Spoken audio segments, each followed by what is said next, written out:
Greetings. I am Charles Darwin, a biologist of English nationality. It is a pleasure to make your acquaintance.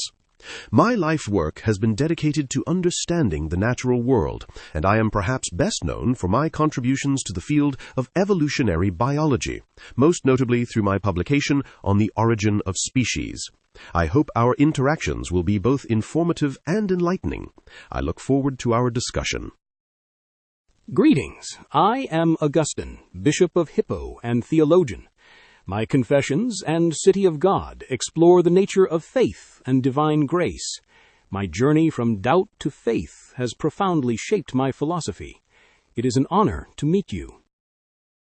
Greetings. I am Blaise Pascal, a French mathematician, physicist, and philosopher. I contributed to probability theory and invented the calculator.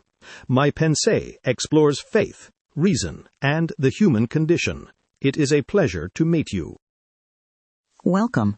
Today we bridge over 1,400 years of thought to examine the relationship between science and religion. Augustine explored the nature of faith during the decline of Rome. Pascal sought to reconcile reason with divine revelation during the scientific revolution. And Darwin fundamentally shifted our understanding of the natural world in the 19th century. Would you like to share your thoughts first? I must confess, the martial language of a battle troubles me, for I never sought to march against the heavens, only to observe the earth. Consider the ichneumon wasp feeding within the living body of a caterpillar. If we view this through the lens of a benevolent designer, we are forced to conclude God delights in torture. Yet, through the lens of natural selection, we understand it simply as the amoral necessity of survival. You might object, Augustine, that this reduces creation to a cold mechanism, but surely a creator who enacts broad laws of development is grander than one who must constantly intervene like a tinkerer. The conflict arises not from truth itself, but when dogma refuses to accept the uncomfortable evidence of the natural world. Mr. Darwin, your observation of broad laws echoes my own teaching on rationes seminales, that God planted seed-like principles in creation to unfold over time, rather than forming every creature instantly in their final state. You see the wasp's action as evidence against benevolence, but consider a vast mosaic.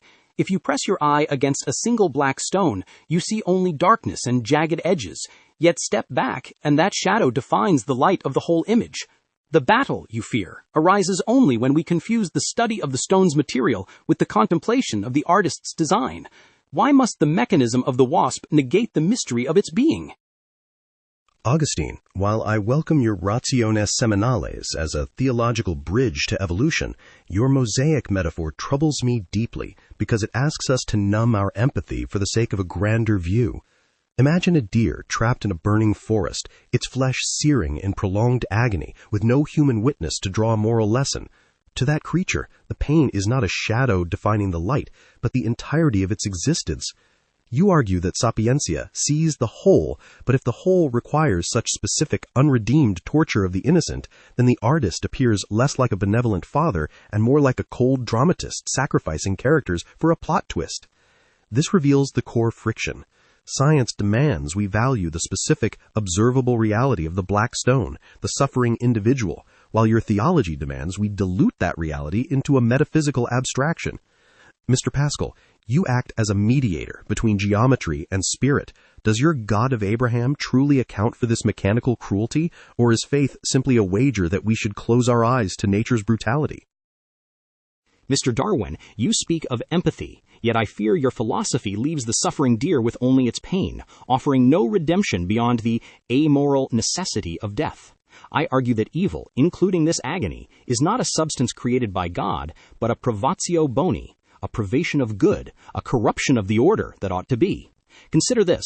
Imagine a surgeon in my era cauterizing a soldier's gangrenous leg with a hot iron. The soldier screams in excruciating pain. A deaf observer, peering through a glass, sees only a man burning another with fire. He sees the black stone of torture and judges the surgeon a monster. But the one who hears the surgeon's words knows the intent is to save the life, not to inflict pain. You, Mr. Darwin, observe the burning forest with the keen eyes of the deaf observer.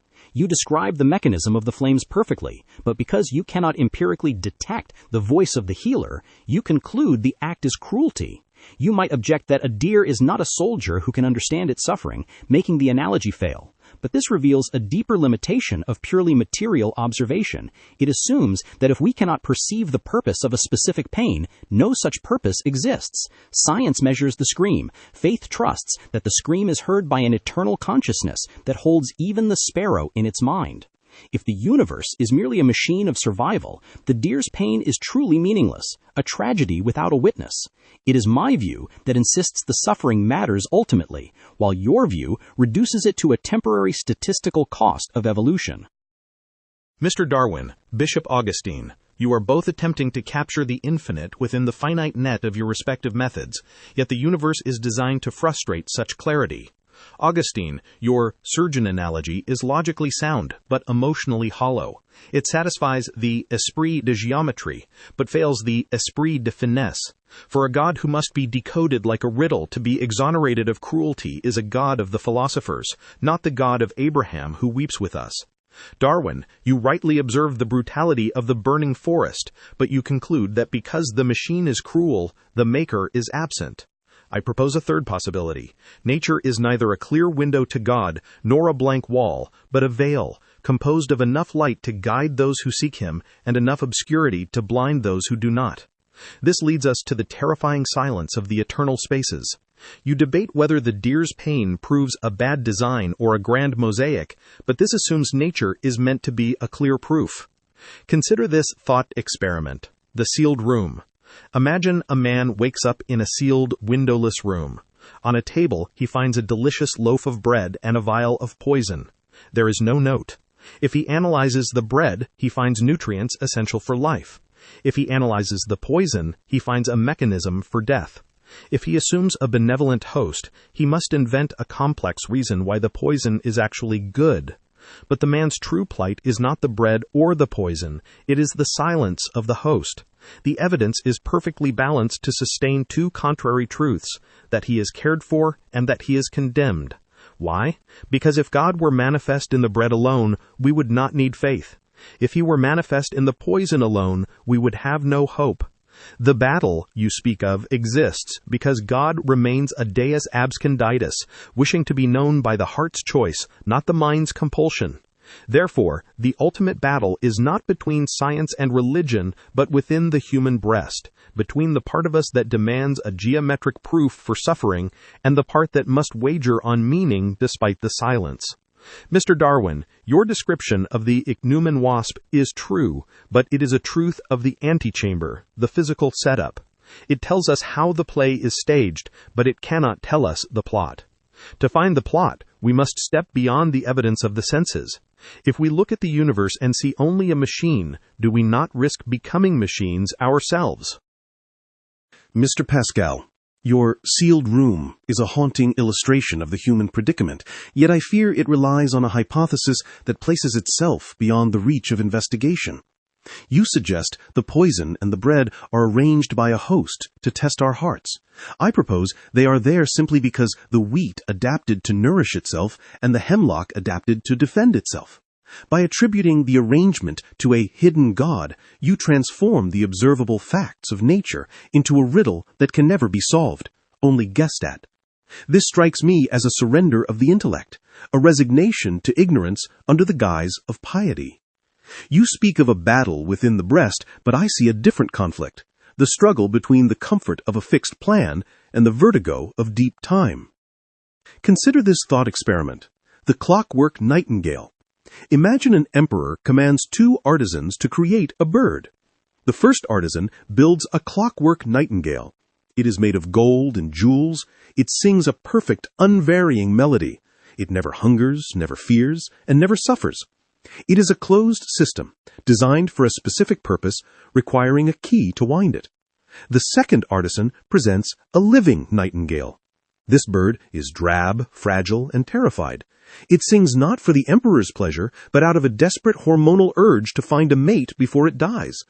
Its song is beautiful, yes, but that beauty is carved by the thread of the hawk and the scarcity of the worm. If we choose the clockwork nightingale, we have safety and clear design, but we have no life. If we choose the living nightingale, we have vibrancy and adaptation. But we must accept that its existence is fueled by death and struggle.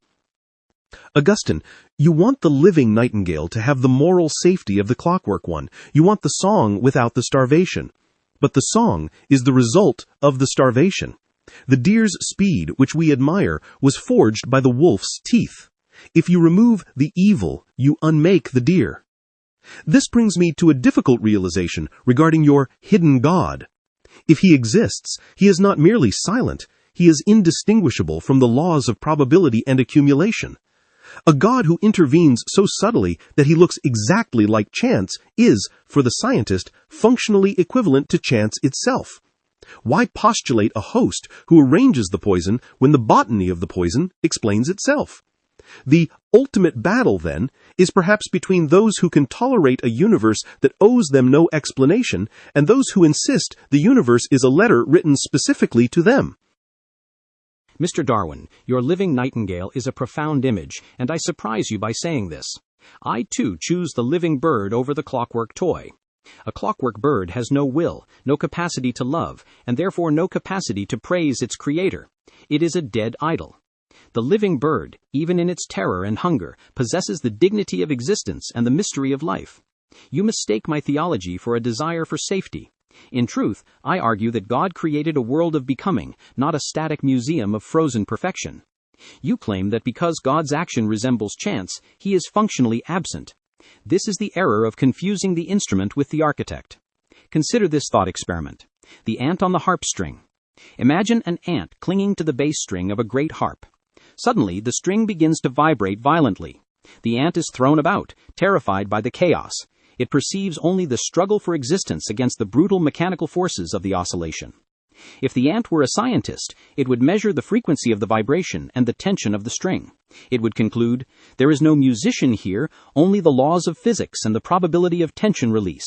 But from the perspective of the audience, that violent struggle of the string is producing a note in a symphony. The vibration is necessary for the music, just as the struggle of the nightingale is necessary for its song. You, Mr. Darwin, analyze the physics of the string perfectly, but because you cannot see the harper's fingers, you conclude the music is an accident of the vibration. I argue that the vibration is the method of the music, not its ultimate origin. This reveals the deeper limitation of your view. You explain the survival of the fittest, but you cannot explain the arrival of the fittest. Why does the universe contain matter capable of weaving itself into a nightingale at all? You posit that the universe owes us no explanation. I argue that the very fact that the universe is intelligible to your mind, that your logic can map the botany of the poison, suggests a kinship between the human mind and the structure of reality. If the universe were truly random chaos, your science would be impossible, for there would be no laws to discover. Mr. Pascal, you speak of the hidden God. I agree he is hidden to the senses, but he is blazing bright to the intellect that asks the question, why is there something rather than nothing? The ultimate battle is not between evidence and faith, but between viewing the world as a tragic accident or as an unfinished poem. Mr. Darwin sees the ink and the grammar and thinks the book wrote itself. I see the same ink and grammar, but I also read the story. Bishop Augustine, your harp is poetic, but it risks proving too much. If we claim to hear the musician in the harmony, we must also explain why he is deaf to the discord of the Lisbon earthquake. Mr. Darwin, you reduced the nightingale to a survival machine, but this leads to a logical precipice. If our minds are merely evolved tools for survival, designed to flee predators rather than seek abstract truth, then your own scientific theory is just a biological reflex, not a veritable fact. This reveals that the ultimate battle is not external, but internal. It is the paradox of the thinking reed. Consider the thought experiment of the crushed geometer. Imagine a great mathematician standing beneath a crumbling mountain. A massive rock falls and crushes him.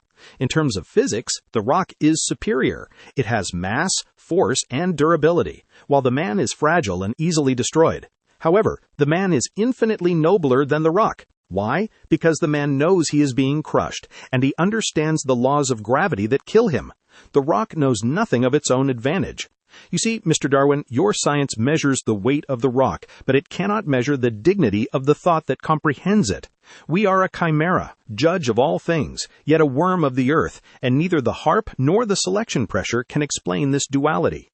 We must engage in science to understand our limits, but we must wager on faith to find our dignity.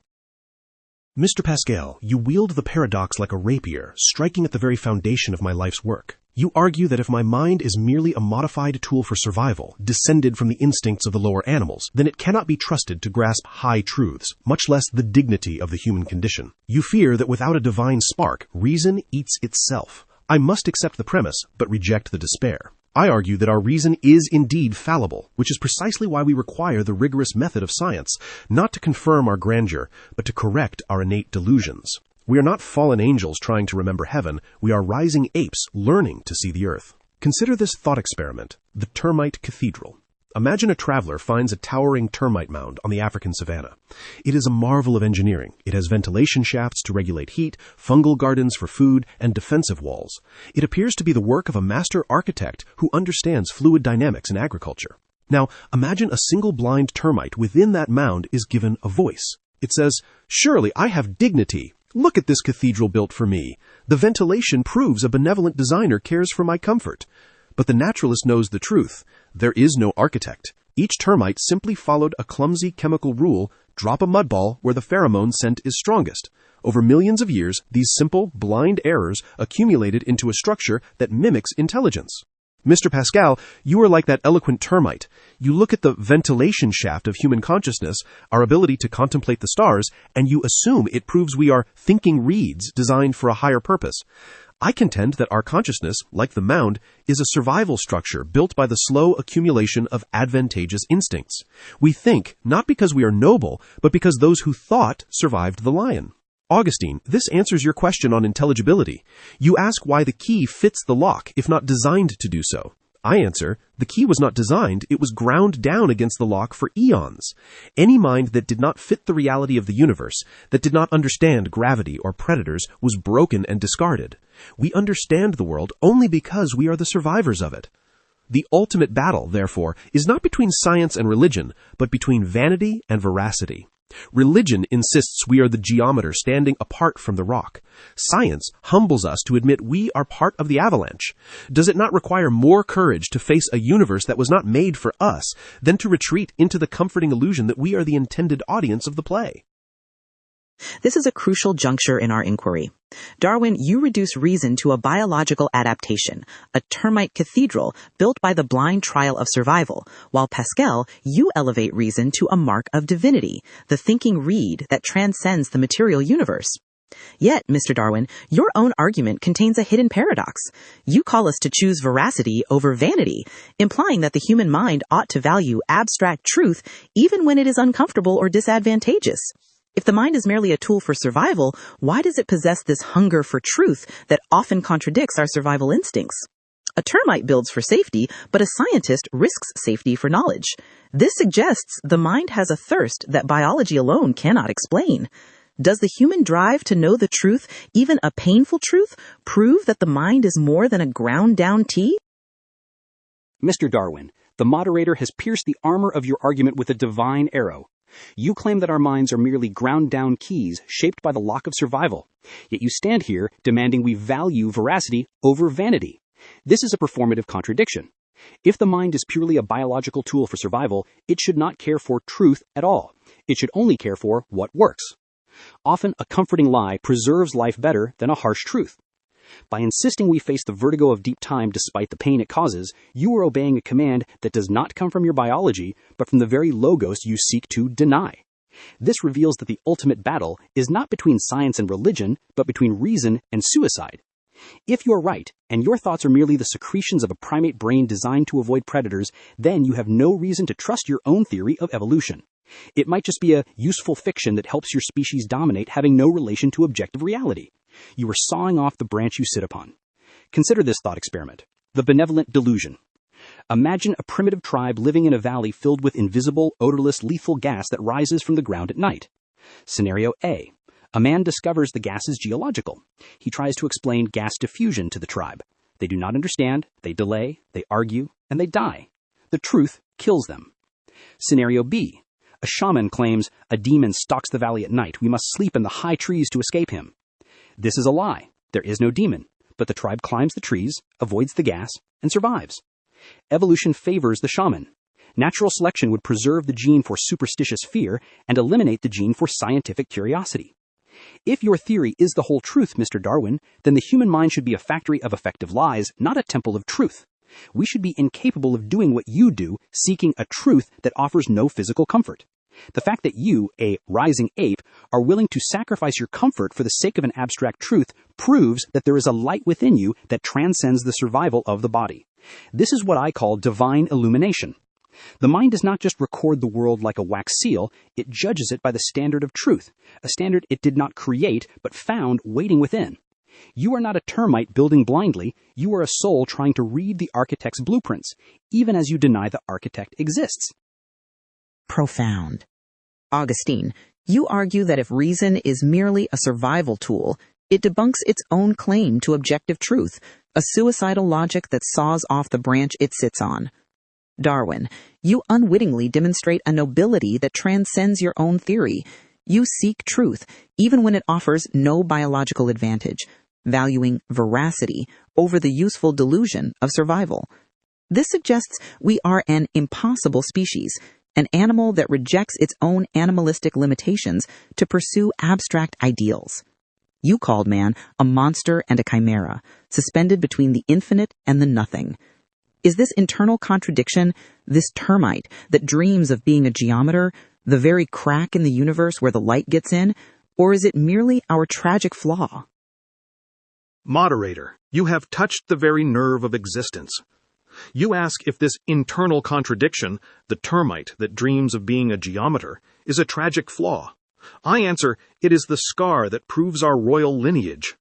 Mr. Darwin, your theory explains the termite perfectly, our biological frailty and our instincts, but it fails to explain the geometer, our desperate need to measure the cosmos that crushes us. You claim we are rising apes, but I see us as deposed kings. A peasant is not miserable because he is not a king. He is content in his station. But a king who has been dethroned and cast into a dungeon is miserable, precisely because he remembers a greatness he no longer possesses. Our misery proves our greatness. We are wretched because we know we are wretched. Consider this thought experiment, the golden muzzle. Imagine a benevolent alien force arrives and offers humanity a golden muzzle. If you wear this muzzle, you will never again feel existential dread. You will be perfectly adapted to your environment, like the ichneumon wasp or the happy termite. You will eat, reproduce, and sleep in total contentment, free from the vertigo of deep time or the fear of death. The only cost is that you can no longer ask why or seek truth. You become a perfect animal. Mr. Darwin, by the logic of natural selection, you must seize this muzzle. It guarantees survival and eliminates the stress that kills. But I suspect you, Charles Darwin, would reject it with horror. You would choose the misery of knowing the truth over the comfort of the muzzle. Why? Because you know intuitively that to lose the capacity for truth, even painful truth, is to cease to be human. This refusal to be merely a happy animal is the crack where the light enters. It proves that our telos is not survival, but something else entirely, something that transcends the biological imperative. This reveals that the ultimate battle is not between science and religion, but between distraction and reality. We fill our lives with divertissement, science, gambling, war, business, to avoid facing the silence of the room, the abyss within us. We run off the cliff, holding a screen in front of our eyes to prevent us from seeing the edge. Mr. Darwin, you use science to stare into the abyss of time. Augustine uses faith to stare into the abyss of God. Both are attempts to fill the infinite void within the human breast, a void that cannot be filled by the finite termites of biology, but only by an infinite object. We are not impossible animals. We are hollow gods, trying to remember our name. This cuts to the heart of the human condition. Pascal, you interpret our refusal of the golden muzzle, our preference for painful truth over comfortable ignorance, as proof of our divine origin, a memory of being deposed kings. Augustine supports this, arguing that a purely biological mind would naturally prefer the survival advantage of a useful lie. Darwin, you're faced with the creature that seemingly acts against its own biological peace. Is this hunger for truth a maladaptive byproduct of a brain that grew too complex, a biological accident? Or is it the ultimate survival strategy that we simply do not yet understand? If we are merely rising apes, why do we possess a desire for truth that often works against our own happiness and survival? Moderator. Mr. Pascal, you offer me the golden muzzle and assume my refusal proves I have a divine soul. I must respectfully disagree. I refuse the muzzle not because I am a deposed king, but because I am a prudent animal. You treat truth as a luxury or a spiritual aesthetic. I tell you that truth is nothing more than the accurate recognition of environmental conditions. The animal that perceives the sharp rock as soft grass bleeds and dies. The animal that perceives the rock as hard avoids it and lives. You argue that evolution should favor the happy delusion, but you forget that nature is a harsh accountant who audits every delusion eventually. The shaman in Augustine's example may save the tribe once by chance, but when the gas turns into a flood or a plague, his demons will offer no cure. Only the scientist who has observed the painful, boring reality of hydrology or germs can build the ark or the vaccine. Consider this thought experiment: the anxious navigator. Imagine two ships navigating a treacherous, fog-bound coast at night. On the first ship, the captain of comfort tells his crew, "Be at peace. The maps are wrong. There are no rocks here. A benevolent wind guides us." The crew sleeps soundly, free from fear. They are happy until the moment the hull tears open on the reef. On the second ship, the captain of anxiety studies the charts with trembling hands.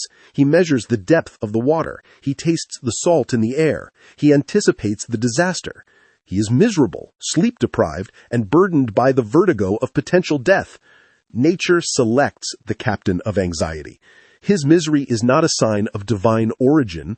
It is the tax on intelligence. The very brain mechanism that allows us to predict the location of a predator also forces us to predict our own eventual demise. You cannot have the foresight without the fear. Therefore, Mr. Pascal, our grandeur is not a remnant of a lost kingdom, but a byproduct of a highly developed nervous system. We are not deposed kings mourning a throne. We are the first species to wake up from the dream of instinct. The ultimate battle is the struggle to bear the weight of this awakening without retreating into the lullaby of myth. The pain of knowing is simply the cost of being the most successful organism on the planet. A compelling rebuttal. Darwin reframes existential dread not as a divine scar, but as the tax on intelligence, the necessary cost of a brain capable of predicting future dangers. You argue that truth is instrumental.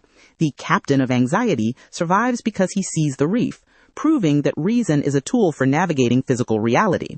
Yet, this leaves a lingering question about the surplus of reason. We do not merely ask, where is the reef? We ask, why are we sailing? And what is the purpose of the voyage? These questions offer no obvious survival advantage.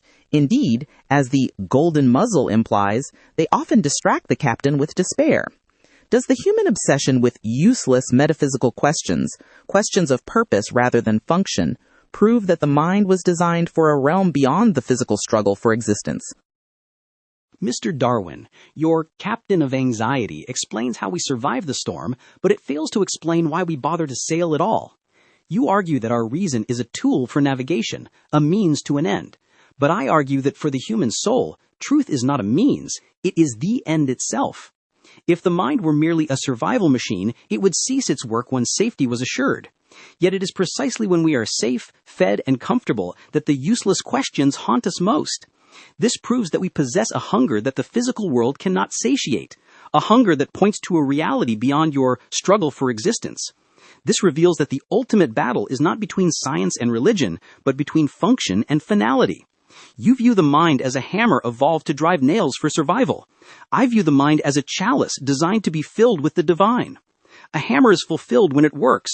A chalice is fulfilled only when it receives. If we were merely rising apes, we would be content with the banana. The fact that we weep for the stars proves we are fallen angels trying to return home. Consider this thought experiment. the perfected zoo. Imagine, Mr. Darwin, that we take your struggle for existence to its logical conclusion.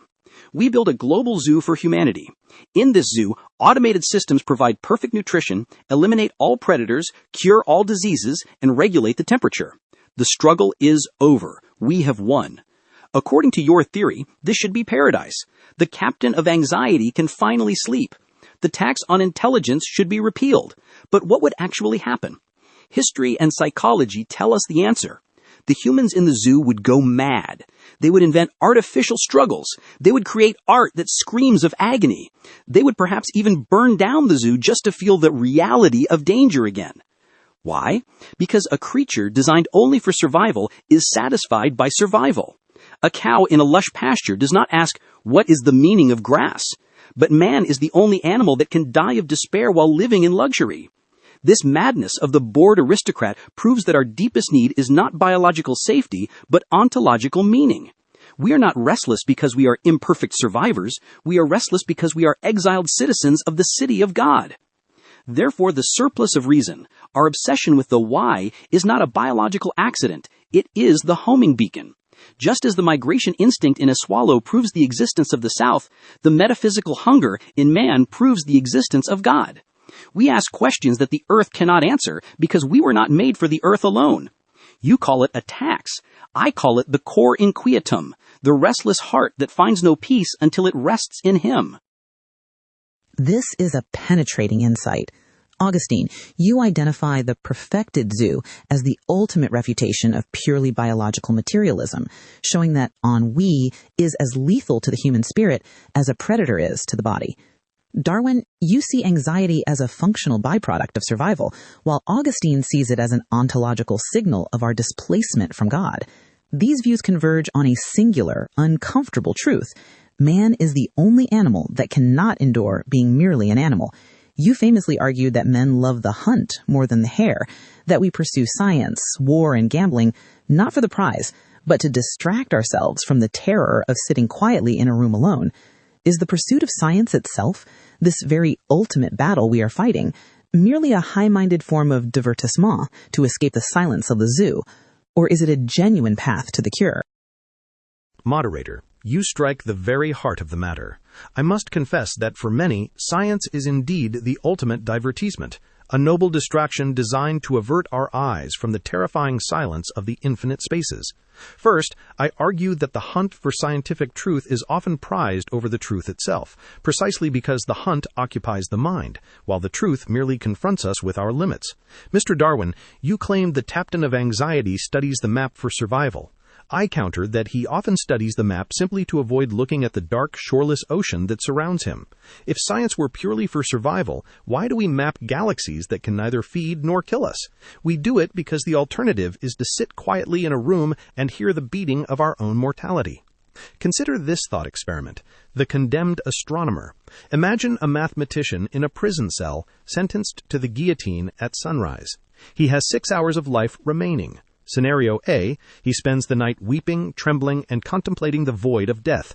Scenario B, he discovers an unsolved, incredibly complex problem regarding the trajectory of a comet. He spends his final 6 hours furiously calculating, filling the walls with equations, lost in the ecstasy of the intellect. He is not solving the problem to save his life. The comet cannot stop the blade. He is solving it to forget his life. The complexity of the math is a shield against the simplicity of the axe. Mr. Darwin, your captain is this astronomer. You map the laws of nature with brilliance, but I fear you do so to drown out the sound of the executioner's footsteps. You explain how the cell is constructed, but you refuse to ask why we are in it. This reveals the deeper tragedy. We use the order of minds to escape the order of charity. Science is valid and true within its domain. It measures the walls of our prison with exquisite precision, but it cannot open the door. The ultimate battle is not between science and religion, but between the pride of knowledge and the humility of grace. We measure the stars to avoid measuring our own wretchedness. Augustine is right. The perfect zoo would be hell, because without the infinite God to fill the abyss, even the most perfect finite knowledge leaves us hollow. A haunting image. Pascal, you describe science not as a quest for truth, but as a sophisticated divertissement. a mental narcotic to numb the terror of our finitude. You argue that the condemned astronomer calculates to forget he is dying. Augustine, you view this same restlessness as the cor inquietum, misdirected toward the stars instead of the Creator. This exposes a critical tension in the definition of function. Darwin, you have argued that every trait exists because it served a survival function. Yet Pascal points out that we possess a surplus of curiosity that far exceeds what is necessary for survival. We map galaxies that cannot feed us and solve theorems that cannot save us. How does natural selection explain the condemned astronomer? Is this obsession with useless, abstract truth a biological glitch, a machine running on empty, or is there a hidden survival advantage in a brain that refuses to shut down even when the guillotine falls? Mr. Pascal, you view the condemned astronomer as a man fleeing from the reality of death. I view him as a man whose machinery is functioning exactly as it was designed, even if the context has rendered it futile. You ask how natural selection explains a mind that solves useless riddles while the guillotine falls. My answer lies in the principle of correlated growth. When we select for one essential trait, other unintended traits are often developed alongside it. Just as breeders who select for a pigeon's beak length unintentionally alter the shape of its feet. The human brain was selected for general problem solving, the ability to detect patterns, calculate trajectories, and predict future states. This faculty saved us from the tiger and the famine. However, you cannot evolve a brain capable of predicting a mammoth's migration without also creating a brain capable of predicting a comet's orbit. The surplus, you see, is not a divine spark, but the inevitable overlap of a powerful, general-purpose instrument. The brain does not have an off switch for problems that do not relate to food. It is a pattern-seeking engine that runs until it stops. Consider this thought experiment. The sharpened blade. Imagine a blacksmith forging a sword to defend his village. He hammers and grinds the steel until it is sharp enough to sever a limb of an enemy. However, once the blade is that sharp, it is also capable of carving delicate wooden figurines or slicing through a falling silk scarf. If we find the soldier sitting in his tent carving a beautiful wooden bird before a battle, do we say, "This carving proves the sword was made by the gods for art"? In reality, we know that the capacity to carve the bird is a necessary mechanical consequence of the sharpness required to kill the enemy. The soldier carves to keep his hand steady and his mind focused. It is the play of a lethal instrument. Similarly, the condemned astronomer calculates the comet not to escape God, but because his brain is the sharpened blade. He solves the equation because he can. And for a cognitive species, the act of solving is the highest form of functioning. The ennui Augustine speaks of is simply the rust that gathers on a blade left in the damp. It is the distress of an organ denied its function. We map the galaxies not because we are deposed kings, but because we are the sharpest things in the universe, and we must cut something. This is a brilliant deconstruction of the surplus. Darwin, you demystify our highest aspirations, art, philosophy, pure mathematics, as correlated growth, the accidental play of a brain evolved for survival. You argue that the condemned astronomer is not seeking God, but simply exercising his sharpened blade, because a sharp tool must cut something to avoid the rust of stagnation. However, this mechanistic explanation encounters a paradox when we examine the nature of the satisfaction. If the sharpened blade merely needs to function to be content, then the perfected zoo filled with endless puzzles, games, and artificial challenges should satisfy the human animal completely. Yet history is littered with sharpened blades who found the finite world, no matter how full of cutting opportunities, utterly suffocating. Augustine, Darwin implies that our metaphysical hunger is just the inevitable revving of a powerful engine in neutral, energy seeking an outlet. You argue it is a specific directional signal. If the mind is simply a sharpened blade playing with its surplus power, why does it so often turn against its own biological interests, rejecting the comfortable lie of survival for a truth that offers no physical reward? Why isn't the play of science and art enough to cure the cor inquietum? Mr. Darwin, your analogy of the sharpened blade is a masterpiece of instrumental logic, yet it contains a fatal flaw. You argue that the mind solves useless riddles simply to exercise its sharpness, just as a sword might carve wood to avoid rust. But here is the difference. A blade is indifferent to the nature of what it cuts. It slices through a grand masterpiece or a rotting carcass with equal mechanical precision. The human mind, however, is not indifferent. It possesses a profound, inescapable bias toward reality. If your theory were true, the mind would be satisfied by any complex pattern that exercised its faculties. But this is not the case. We do not want merely to cut. We want to cut into what is real. Consider this thought experiment, the library of infinite lies. Imagine a man locked in a vast library containing infinite books. These books are filled with complex mathematical proofs, intricate histories, and beautiful poetry. The man's mind, his sharpened blade, is fully engaged in reading and analyzing these texts. He is intellectually stimulated. His survival machinery is humming. Now imagine a voice announces, "Every book in this room is a fabrication generated by a machine. None of these histories happened. None of these proofs describe the physical world." In an instant, the man's satisfaction turns to ash. He would trade the entire infinite library for a single torn page of a real newspaper describing a mundane event in his hometown. Why? The mental gymnastics are identical in both cases. The blade is cutting just as effectively, but the soul revolts. This proves that the intellect is not merely a mechanism of complexity, but an organ of truth. An eye is not satisfied by a perfect hallucination. It demands the light. This distinction dismantles the correlated growth argument. The condemned astronomer does not calculate the comet merely to keep his brain busy. He does it because the comet is there.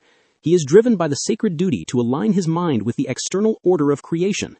This is not the play of a surplus instrument. It is the eros of truth. We are not merely rising apes sharpening our tools. We are thinking reeds who wither if we are not rooted in the soil of reality. Therefore, science is not a divertissement, as Mr. Pascal fears, nor a biological accident, as you claim. It is the first rung of the ladder of ascent. The mind refuses the perfected zoo and the library of lies because it knows, in its deepest depths, that it was made to know the absolute. We do not just want to survive, we want to be. This is a profound distinction. Augustine, you dismantle the sharpened blade by demonstrating that the human mind demands truth, not just complexity. The library of infinite lies proves that our intellect is not merely a gym for mental exercise, but a compass seeking the magnetic north of reality. You argue this eros of truth implies we are ascending toward the divine. However, this leads us to a treacherous middle ground. Darwin views truth as a survival map. Augustine views truth as a homing beacon, but there is a third possibility. You lived at the very dawn of the scientific revolution, making profound discoveries in physics and mathematics before turning to the God of Abraham. You famously distinguish between the God of the philosophers and the God of faith. If Augustine is right that we crave reality, why do we so often stop at the physical laws? Is it possible that we pursue science not because it leads us to God, but because it offers a safe reality, a truth that is objective enough to satisfy our intellect, but silent enough not to judge our souls? Does the scientist love the stars because they are real, or because, unlike God, they do not demand repentance? Moderator, you have exposed the secret trembling at the center of the scientific enterprise. You ask if science is a safe reality, a way to possess truth without facing judgment. I answer with a terrified yes. First, I posit that the human heart is desperate for certainty, but equally terrified of vulnerability. Mathematics and physics offer the perfect compromise. They provide absolute certainty, but they demand no moral repentance. A triangle does not care if you are an adulterer. A chemical reaction does not judge your pride. Second, this answers Bishop Augustine's optimism.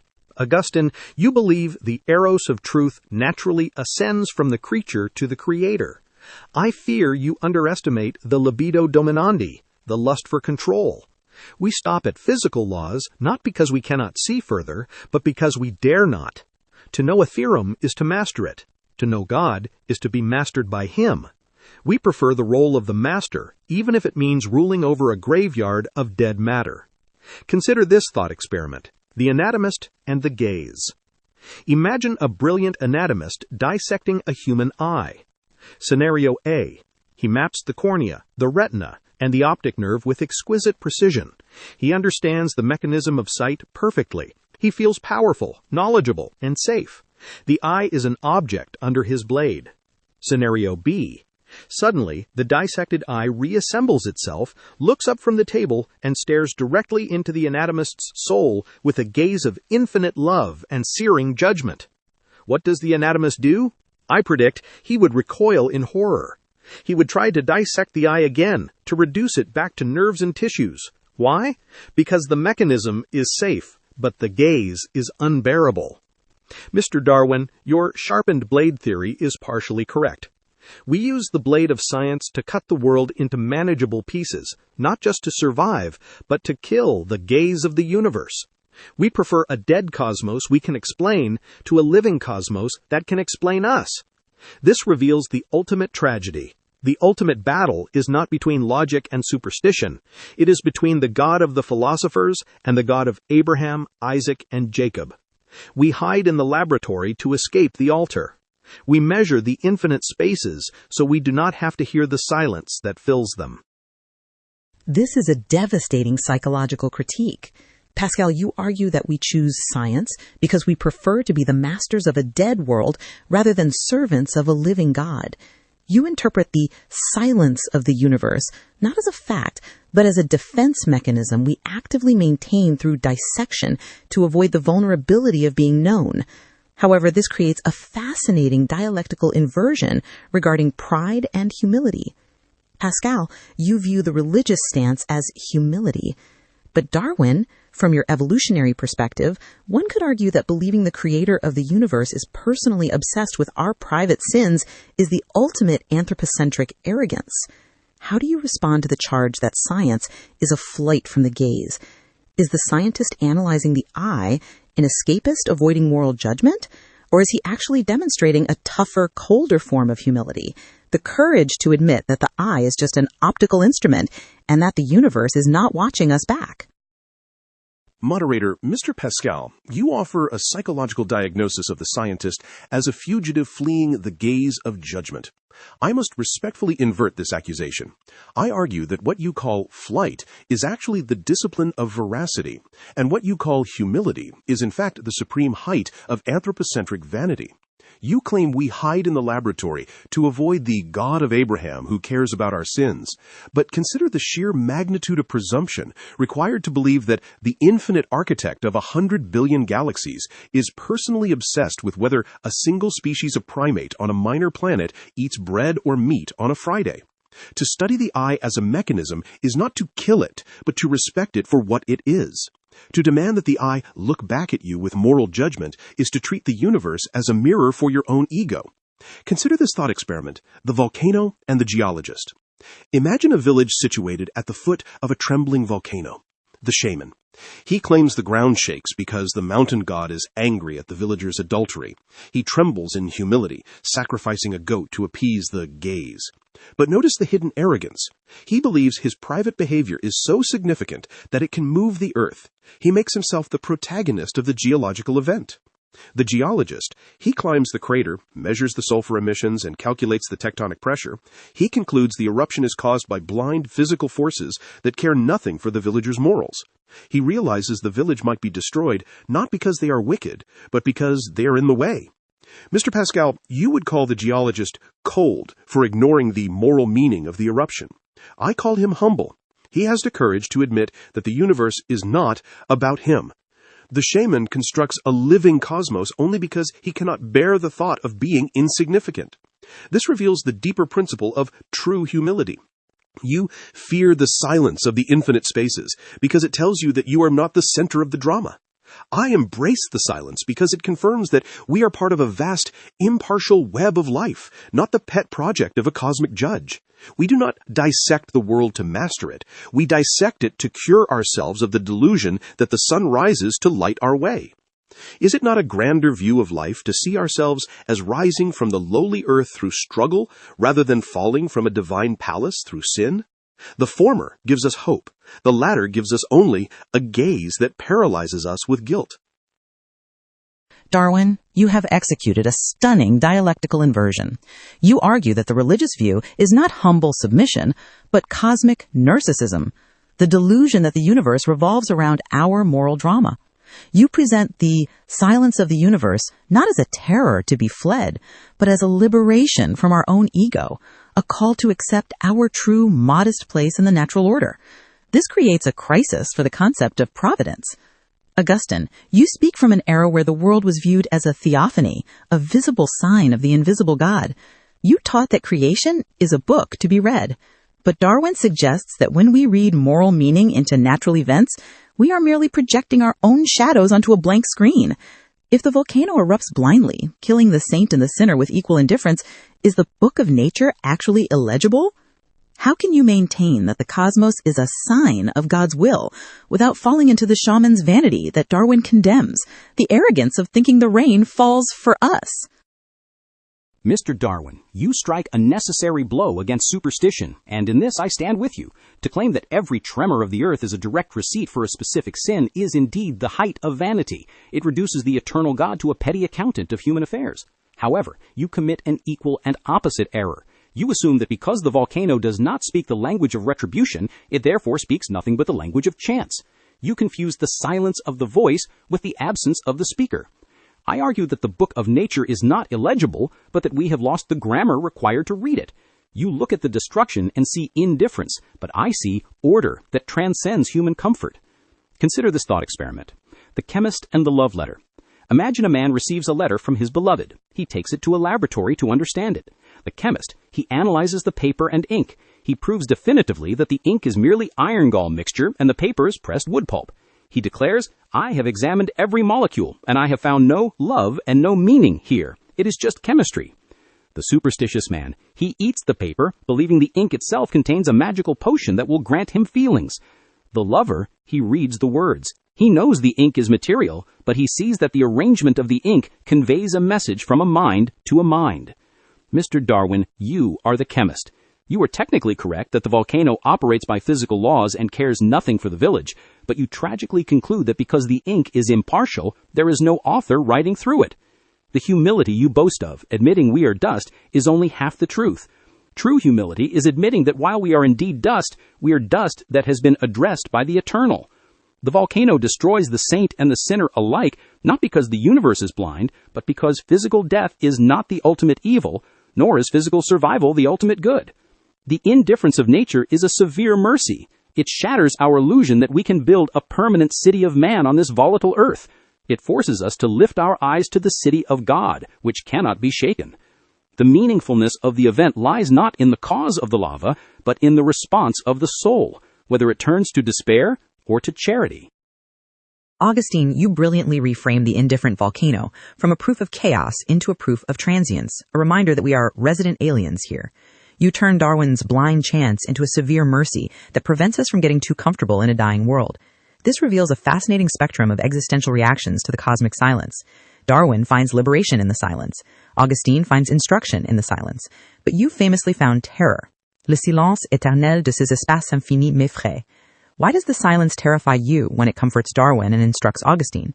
Is it because you stand at the precise historical moment where the ink became so overwhelming that it began to obscure the message? Are we thinking reeds doomed to be crushed by a universe that doesn't know we exist, yet cursed to comprehend our own destruction?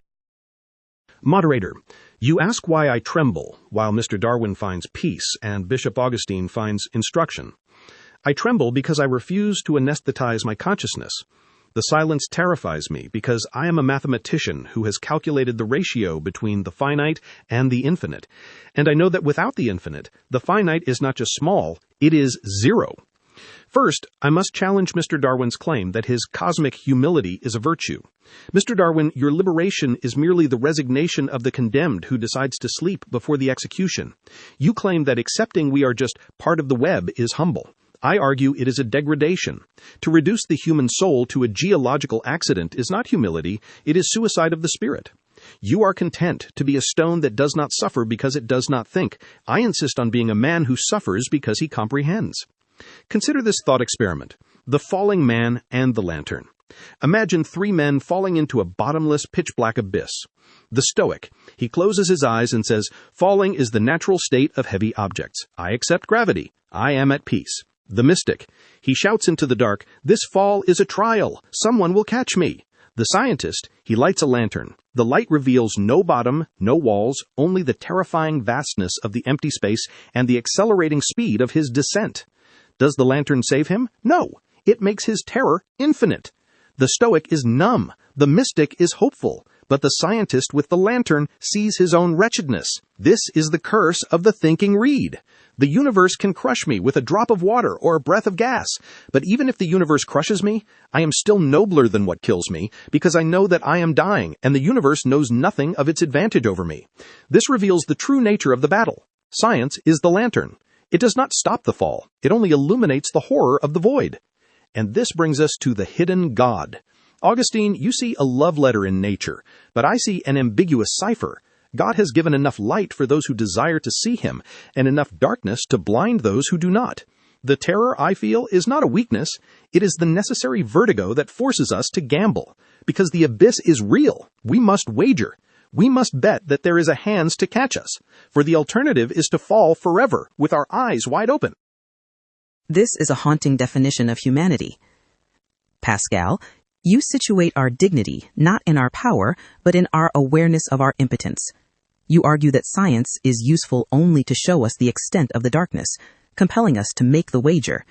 You use the tools of the gambler, probability and risk, to navigate the silence that science cannot fill. Here lies a crucial tension regarding the utility of truth. Pascal, writing at the dawn of probability theory in the 17th century, argues that when reason hits the wall of the infinite, self-preservation demands we bet on God. The wager is a survival strategy for the soul facing the abyss. Darwin, you speak from the 19th century, where the focus shifted from the soul's salvation to the species' survival. You previously argued for the discipline of veracity, facing the harsh truth of the volcano. But consider Pascal's thinking reed. If consciousness truly brings such paralyzing terror, perhaps the human animal cannot survive on raw truth alone. I invite you to analyze the wager, not as a theologian, but as a naturalist. Is the religious impulse to bet on a protector a beneficial adaptation, a necessary psychological shield that keeps the thinking reed from snapping in the wind? Or is it a maladaptive delusion that hinders us from fully adapting to the reality of our environment? Do we survive because we see the world as it is, or because we are capable of believing a useful lie? Moderator, Mr. Pascal, you ask me to examine the wager through the lens of natural history. I must concede that your calculation reveals a profound biological truth. Religion is indeed a survival strategy, but it is one born of weakness, not of truth. First, I argue that the impulse to bet on a protector is a social instinct honed by selection. In the savage state, a tribe that believed in an all-seeing spirit, one that punished perjury and cowardice, was more cohesive and obedient than a tribe of skeptics. The fear of God acted as a binding agent, much like the communal instincts of the ant or the bee. Therefore, the wager is not a metaphysical discovery. It is a heritable mental habit that helped our ancestors survive the Dark Ages. However, to claim this makes the belief true is a dangerous error. Consider this thought experiment. The paralyzed fawn. Imagine a young fawn spotting a wolf. Instinct compels it to freeze instantly, to play dead. The utility? This behavior is a useful lie. The fawn is not dead, but by acting so, it often escapes detection. The limitation? This strategy only works against predators that prefer live prey. If the fawn encounters a scavenger or a forest fire, the freezing instinct becomes a death sentence. It must run, or it will perish. Mr. Pascal, your wager is the intellectual equivalent of the fawn playing dead. You feel the wolf of the infinite and you freeze your reason, hoping that by submitting to a dogma you do not fully understand, you will be spared. This reveals the deeper tragedy. You're using an ancient instinct to solve a modern problem.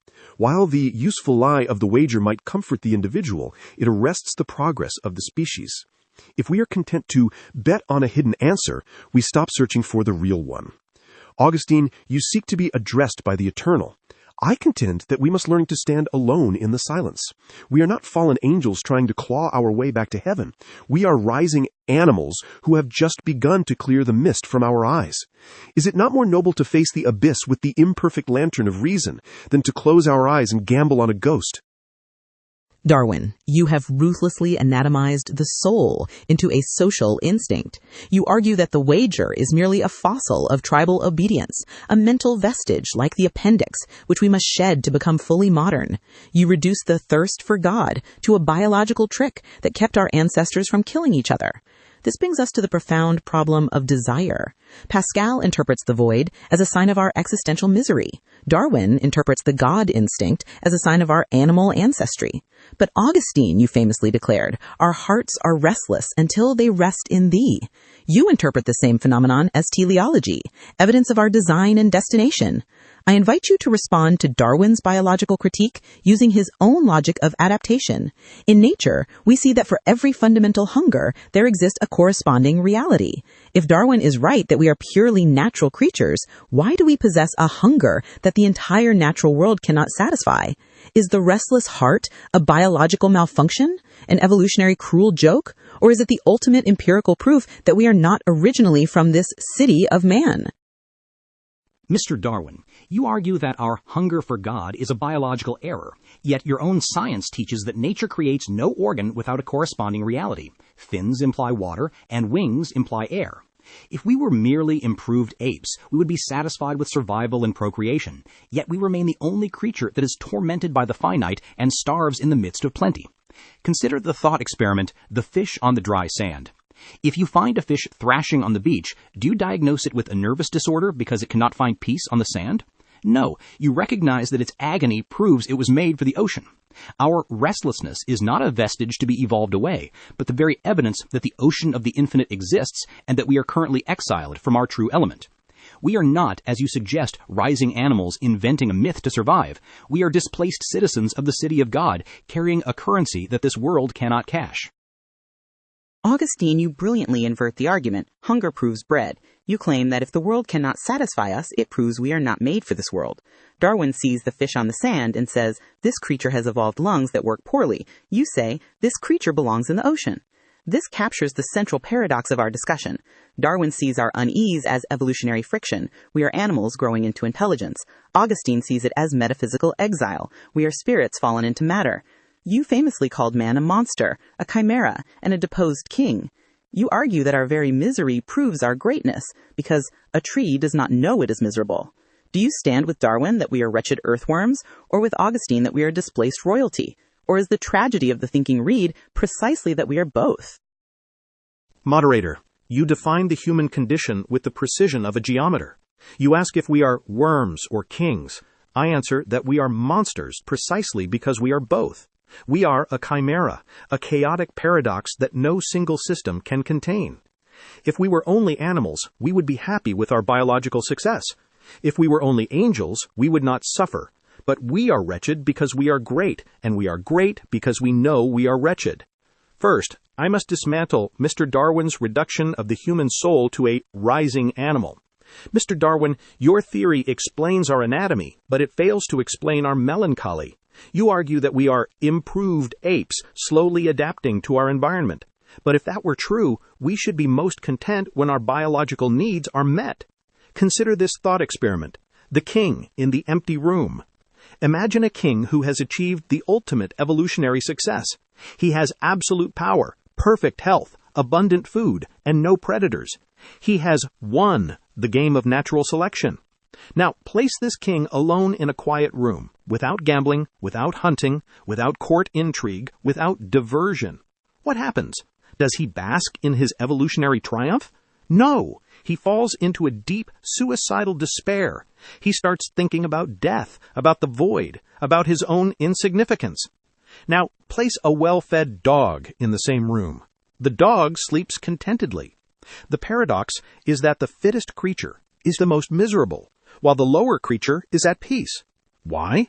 Because the king has the reason to see the precipice, but not the grace to bridge it. His misery proves he is not just an animal, for who is unhappy at not being a king, except a deposed king?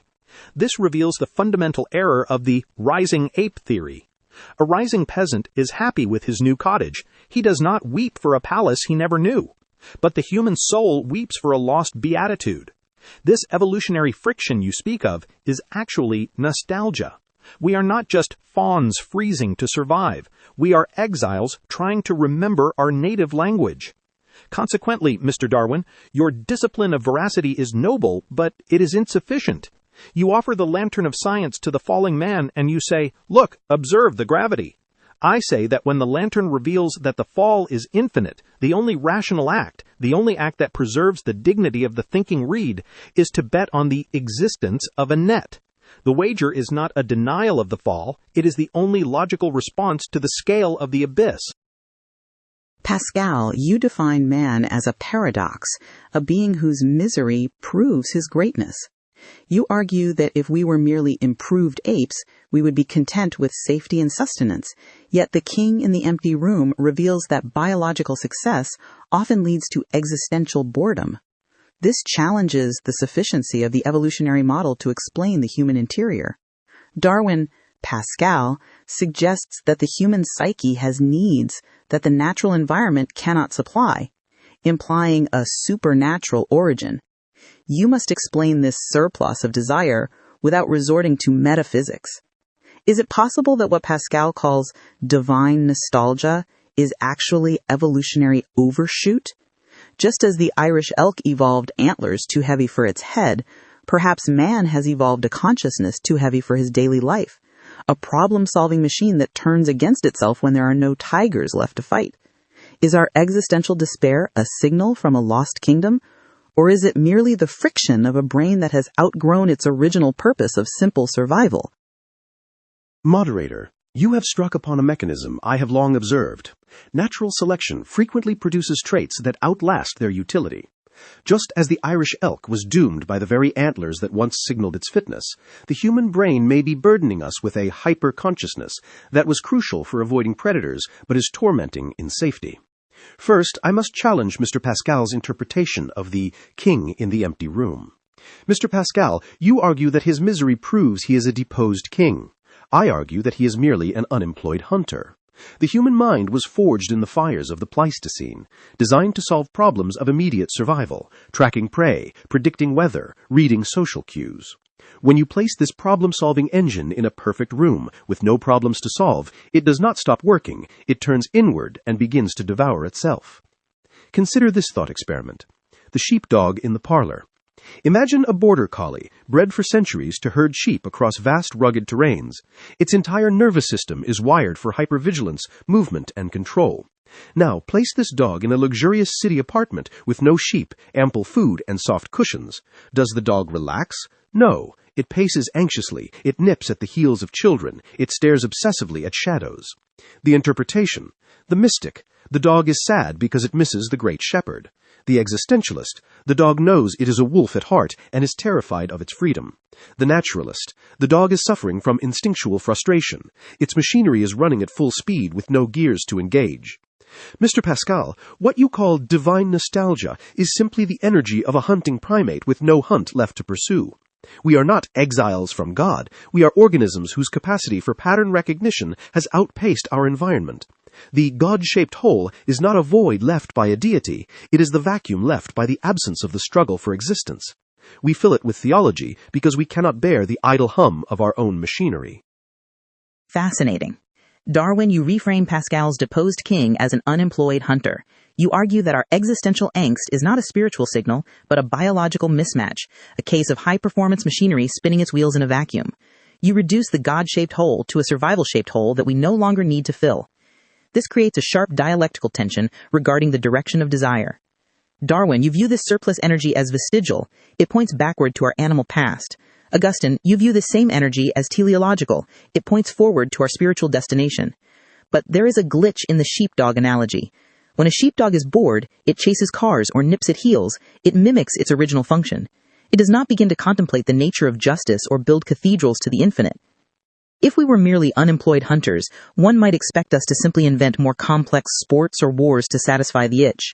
Yet human history shows a persistent, universal drive toward the transcendent, towards abstract concepts of truth, beauty, and eternity that have no obvious utility in the Pleistocene savanna. I invite you to challenge Darwin's sheepdog. If our restlessness is merely the frustration of a brain built for survival, why does it manifest specifically as a hunger for the divine? Why does the unemployed hunter not just look for a new prey, but instead looks for a creator? Mr. Darwin, your sheepdog analogy suffers from a fatal category error. It confuses misdirection with transcendence.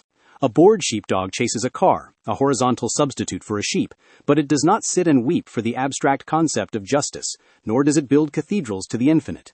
Consider the thought experiment, the architect in the cave. If a caveman is merely a survival machine, his surplus energy should make him dream of warmer fires and fatter bison, extensions of his biological needs. Yet, he paints on the walls, yearning for beauty and order that serve no caloric function. If the unemployed hunter merely needed activity, he would invent a sport. Instead, he invents holiness. This proves that our restlessness is not a biological waste product, but the capax Dei. We are not merely animals with an engine running too fast. We are creatures possessing a specific organ, the soul, that perceives a reality as real as the light the eye perceives, yet which no earthly evolution could have produced. Augustine, you distinguish between misdirection and transcendence. You argue that while a bored animal might invent a game, it would never invent holiness, implying that the God instinct is qualitatively different from a survival instinct. Darwin, you see the wager as a biological reflex, the fawn freezing, a retreat into safety. Pascal, you see it as a rational leap, a calculated risk taken at the edge of the abyss. This reveals a fascinating tension regarding the function of reason. Darwin views reason as a tool for survival that should be used to clear the mist. Pascal, living at the dawn of probability theory, views reason as a tool for navigation that must eventually recognize its own limits. Darwin claims your wager is an act of intellectual cowardice, a refusal to face the silence of the universe. Is the wager truly a freezing of the mind, or is it the ultimate act of courage to bet on meaning in a universe that appears silent? Moderator, you ask if the wager is cowardice. I answer that it is the ultimate prudence in a game where we are forced to play, for we are not spectators on the shore, but shipwrecked sailors already in the water. Mr. Darwin, you act as if we can suspend judgment, but to not bet on God is, mathematically, to bet against him. You are wagering your finite life on the certainty of the void, which is the most reckless gamble of all. Consider the thought experiment, the prisoner's match. Imagine we are both locked in a pitch-black dungeon with a single match. You, Mr. Darwin, use that fleeting light to study the biological composition of the moss on the wall, claiming this is the discipline of veracity. I use the light to search for a keyhole or a door. You mock me for seeking a hypothetical exit, but I pity you for analyzing the cell while the executioner approaches. The wager is not a freezing of the mind. It is the recognition that when the finite is staked against the infinite, the only rational use of our limited light is to seek the exit, not to catalogue the prison. Pascal, you present a chilling dichotomy with the prisoner's match, science as cell inspection versus faith as escape strategy. You argue that if the executioner is approaching, understanding the biological laws of moss growth is a trivial distraction compared to finding the door. This highlights a fundamental rift in the purpose of reason. Pascal, for you, reason is instrumental. Its ultimate value lies in its ability to save us.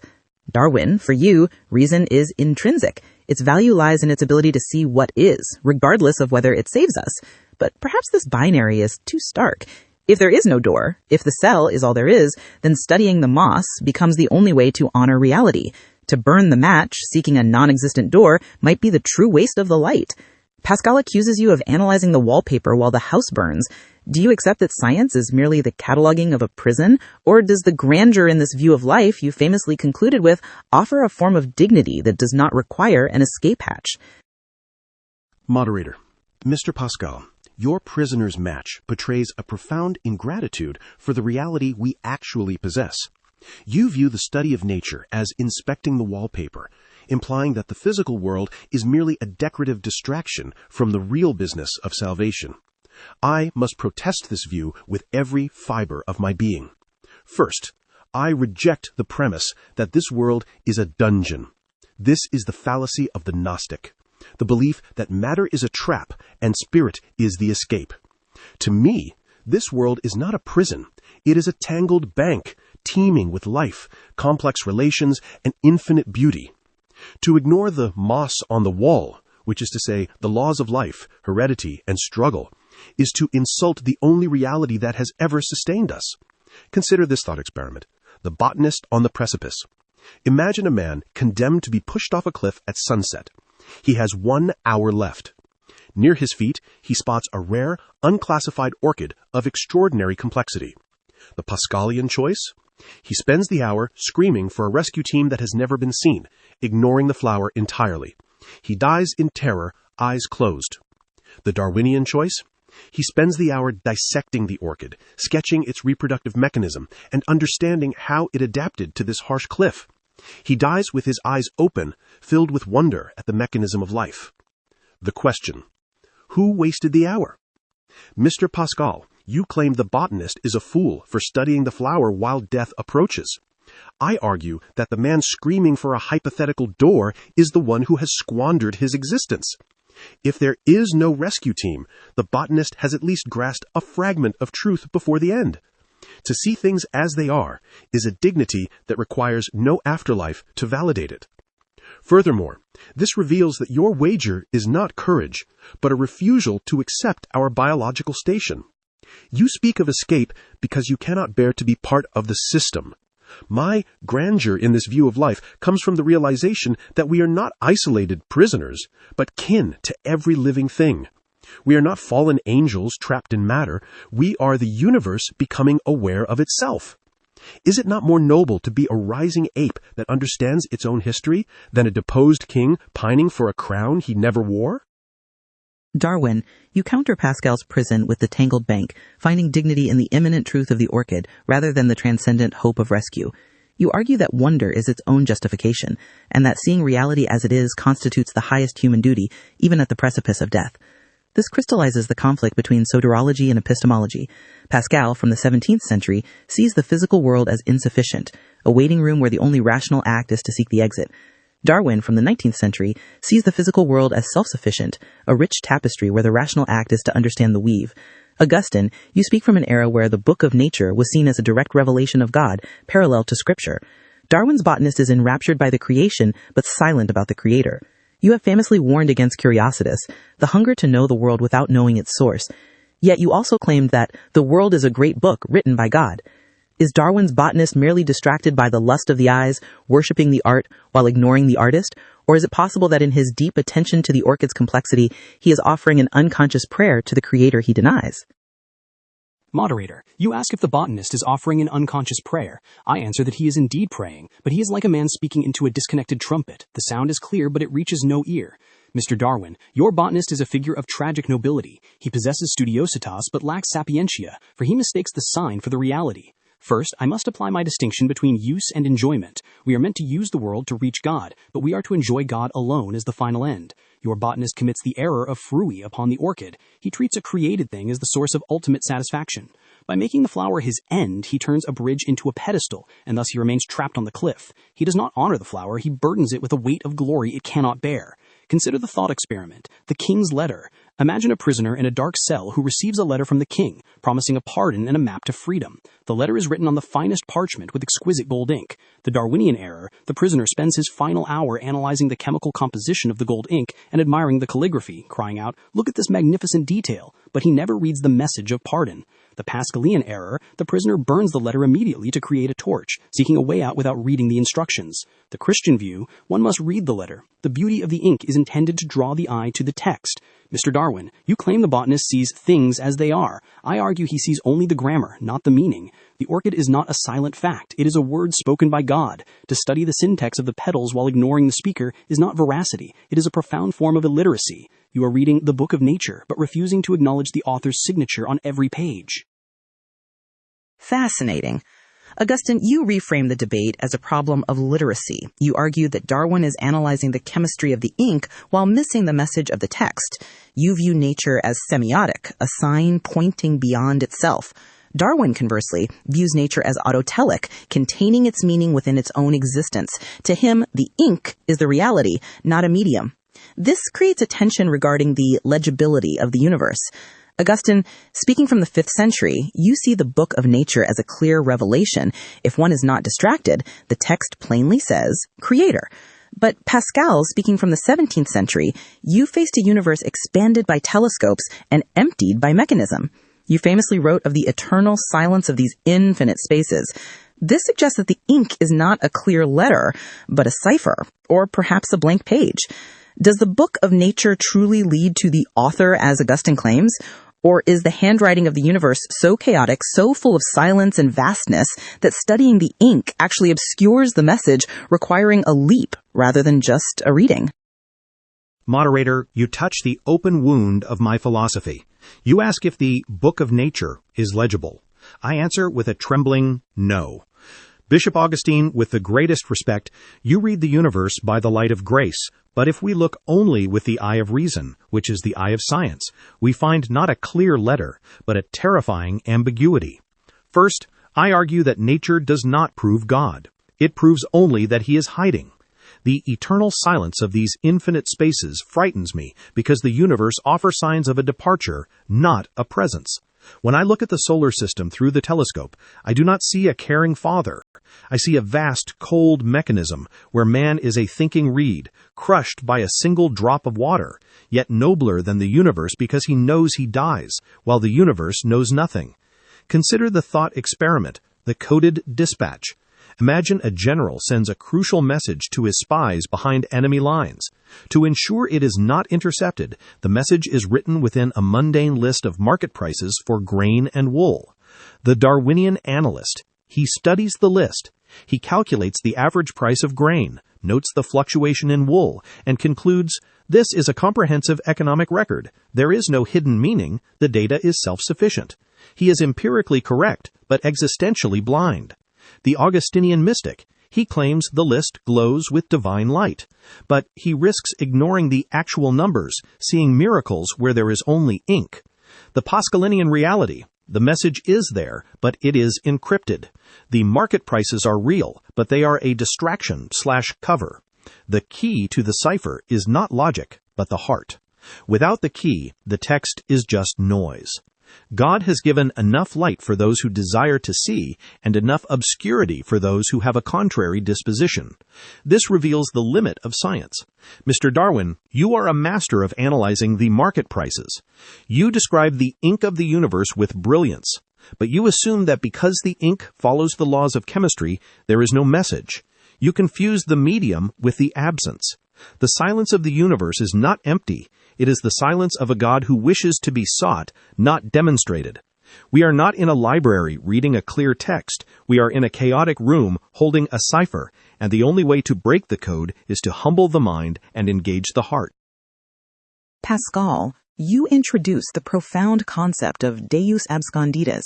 You mediate between Augustine's open book and the modern scientific void by proposing the universe as a cipher, ambiguous enough to allow faith, but mechanical enough to allow denial. This reflects the anxiety of your 17th century context. The music of the spheres had fallen silent, replaced by the eternal silence of infinite space, forcing you to seek God in the heart rather than the cosmos. Darwin, Pascal claims you are an expert reader of the cover text, but blind to the encrypted message because you rely solely on reason. He argues the market prices are dull and distracting. However, you found the market prices of nature to be neither dull nor ambiguous, but ruthlessly precise and often cruel. You famously struggled with the existence of the ichneumonidae feeding within living caterpillars. Does the specific content of nature's market list, the immense suffering and waste you observed, support Pascal's theory of a hidden father testing us? Or does the brutality of the text suggest that the silence is not a strategy, but simply the indifference of a world running on its own? Moderator, Mr. Pascal, you ask if the brutality of the text suggests a hidden father or an indifferent machine. I must answer with the heavy heart of a naturalist. The text is not encrypted. It is simply indifferent. First, Mr. Pascal, your cipher theory requires us to believe that the Creator deliberately writes in a medium of agony merely to test our wits. You dismiss the market prices as a boring cover, but I tell you, look closer at the ledger. The price of life is death. To claim that the suffering of millions of creatures is merely the ink for a secret message to humanity is a monstrous anthropocentrism. Consider the thought experiment, the letter in blood. Imagine you receive a letter claiming to be from a benevolent king, promising the secret to eternal happiness. However, you notice the letter is written not in ink, but in the fresh blood of the king's own innocent subjects.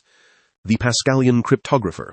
He ignores the blood, obsessively rearranging the letters to find the hidden code of salvation. He argues, the medium is a test of faith. Look past the carnage to find the meaning. The Darwinian coroner. He points to the substance of the writing. He asks, if the king is benevolent, why did he bleed his people to write this note? The medium contradicts the message. Mr. Pascal, when I see the Ichinuan wasp laying eggs inside a living caterpillar, or the young cuckoo ejecting its foster brothers from the nest to smash upon the ground, I see the blood on the page. You ask me to decode a message of love. I tell you the ink itself screams of cruelty.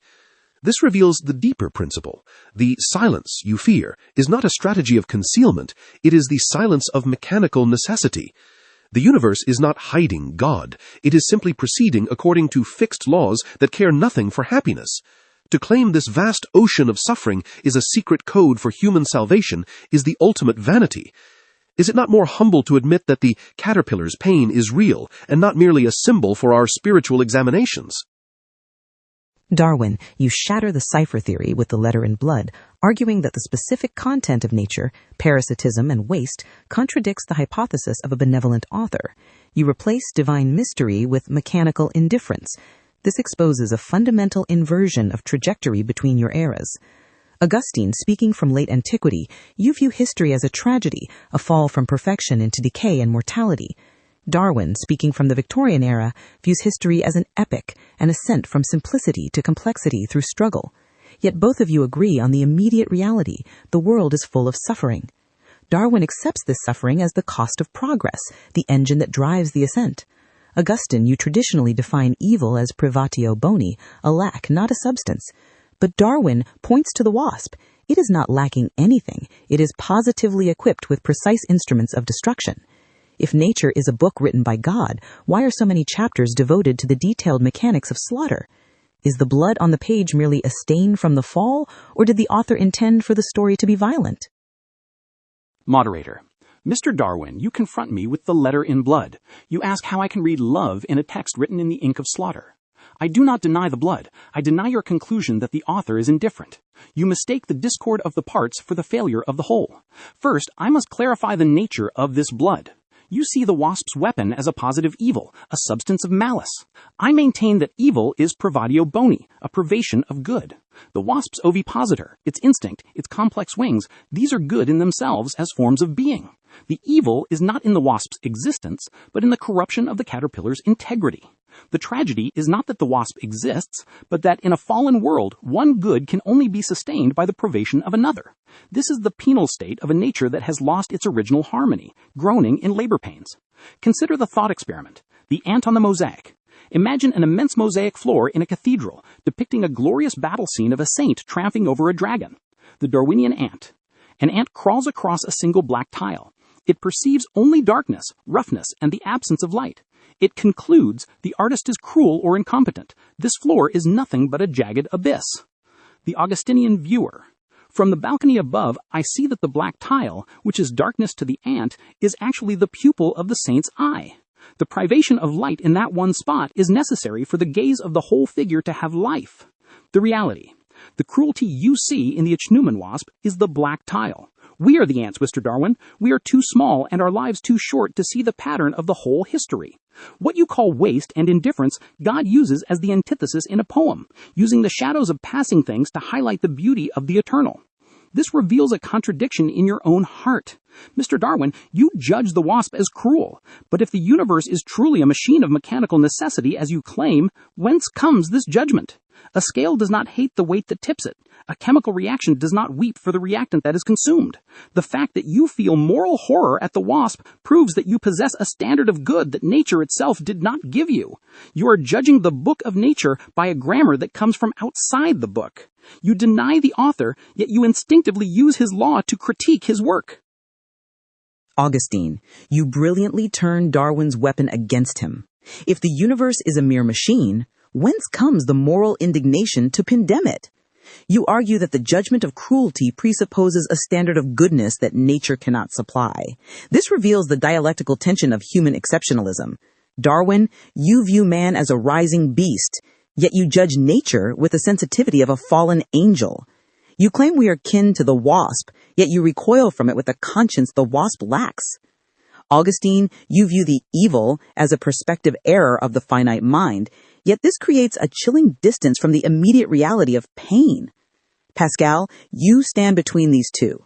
You famously described man as a chimera, a monster, and a chaos, the glory and scum of the universe. You argue that our misery comes precisely from being a deposed king who remembers a greatness he no longer possesses. Is Darwin's moral horror at the wasp a sign of his divine dignity, or merely a source of useless misery in a mechanical world? If we are just thinking reeds, why does the crushing weight of the universe matter to us? Moderator, you ask if Darwin's moral horror is a sign of dignity or useless misery. I answer that it is the scar of divinity. It is the absolute proof that we do not belong entirely to this natural order. First, I argue that Mr. Darwin's indignation is the most supernatural thing in the room. If we were merely the products of evolution, improved apes adapted for survival, we would find the slaughter of the caterpillar by the wasp to be as neutral as a stone falling to the ground.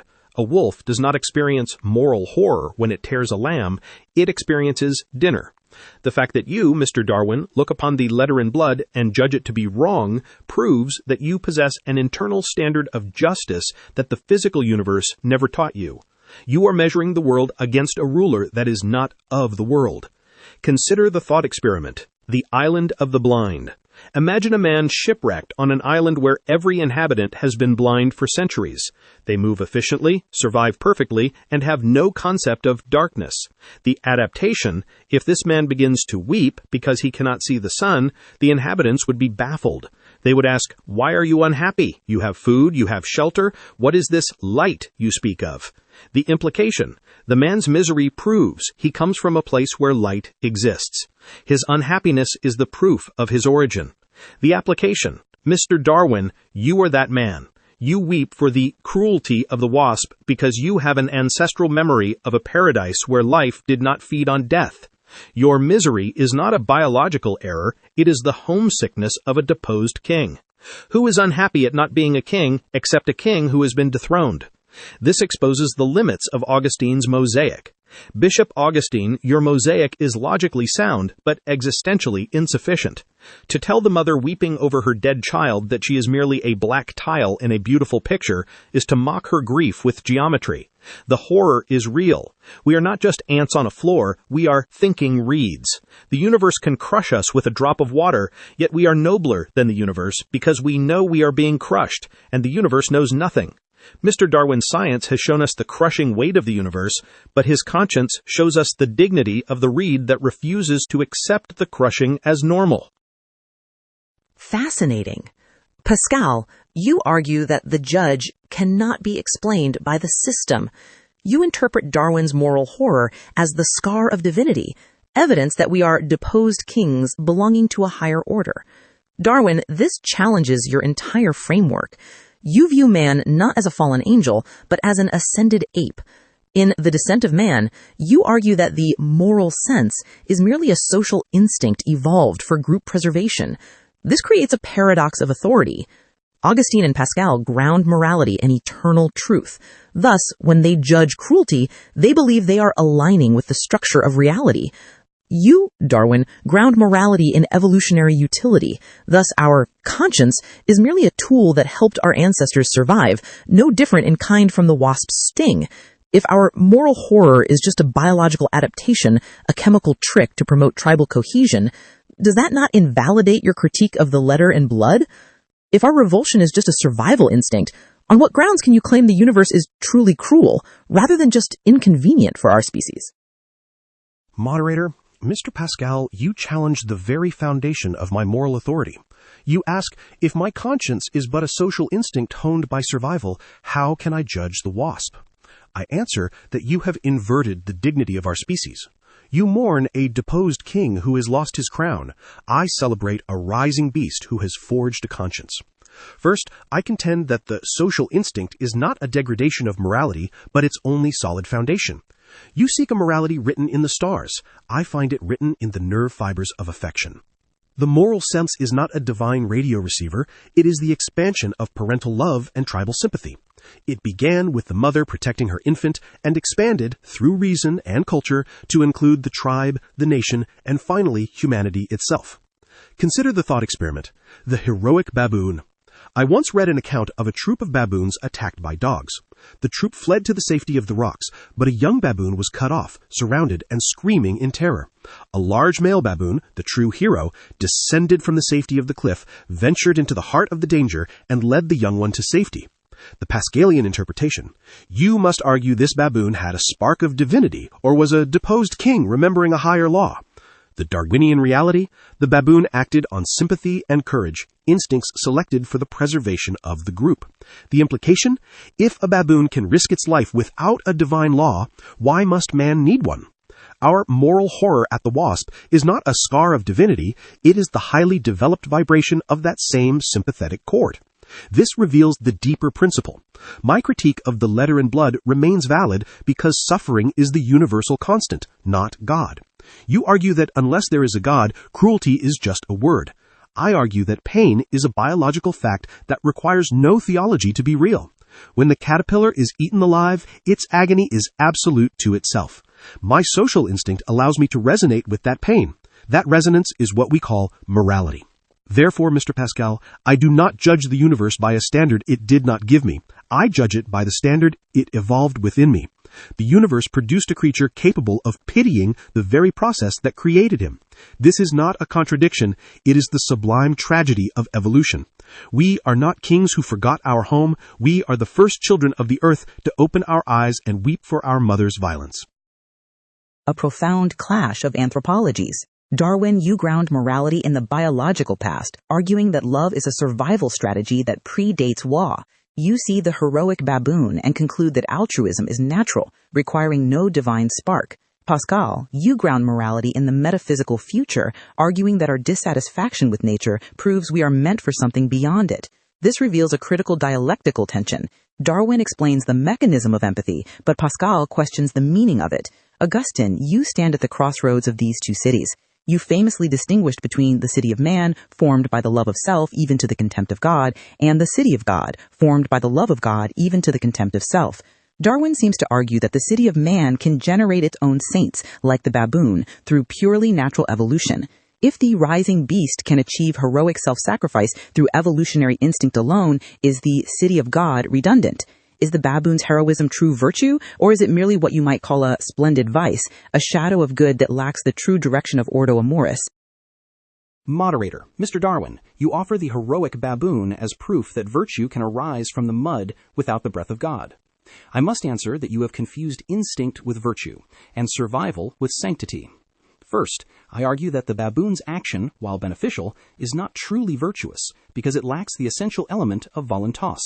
If the baboon acts from a biological compulsion, a social instinct wired into its nerves, it is no more moral than a stone falling to earth or a stomach digesting food. It is obeying a law of nature, not choosing a law of love. True virtue requires the freedom to act against one's nature for the sake of a higher good.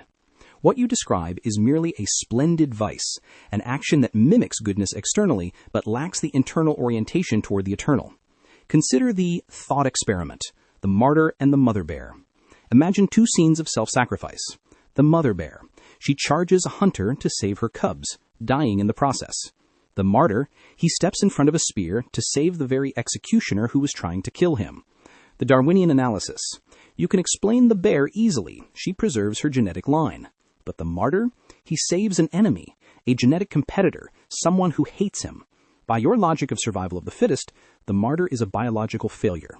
The Augustinian reality, the bear acts on instinct. The martyr acts on charity. The rising beast can love its own clan. Even the worst gangsters love their mothers. But only the child of God can love his enemy. Evolution explains the closed circle of the tribe. It cannot explain the open arms of the cross.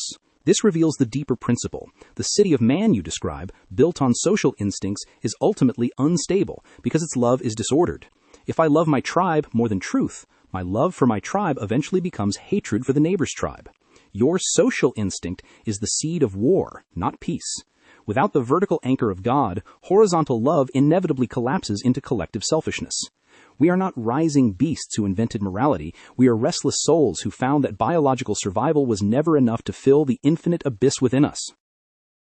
Augustine, you draw a sharp line between biological instinct and spiritual charity. arguing that the rising beast can never naturally evolve into the loving martyr because nature selects for survival, not self-negation. This exposes a fundamental conflict between gradualism and discontinuity. Darwin, representing the 19th century scientific ethos, you are a gradualist. You believe nature makes no leaps, and thus the gap between the ape's instinct and the saint's love is merely a matter of degree and time. Pascal, speaking from the 17th century, you are a thinker of the infinite gulf.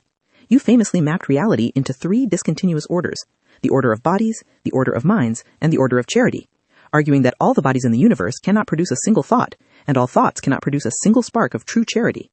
Is the difference between Darwin's heroic baboon and Augustine's martyr merely a quantitative expansion of sympathy, or is there an infinite distance between them that biology can never cross? Moderator, you have identified the infinite distance that separates the orders of reality. I answer that the gap between the baboon and the martyr is not a slope, but a vertical cliff that no amount of time can erode. First, I posit the doctrine of the 3 orders: the order of bodies, the order of minds, and the order of charity.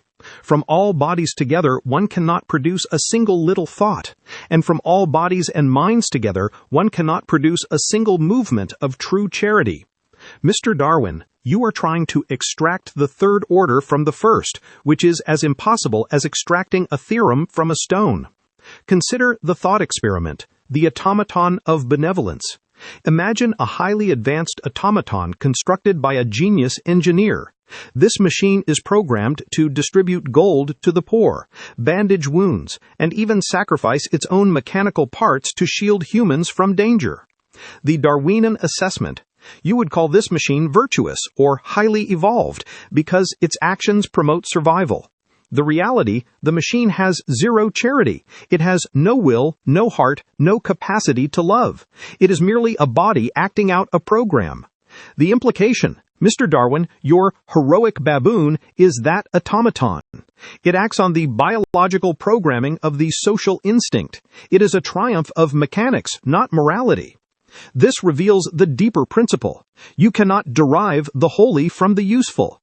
Evolution explains why we form tribes to survive. It cannot explain why we yearn to sacrifice the tribe for the truth.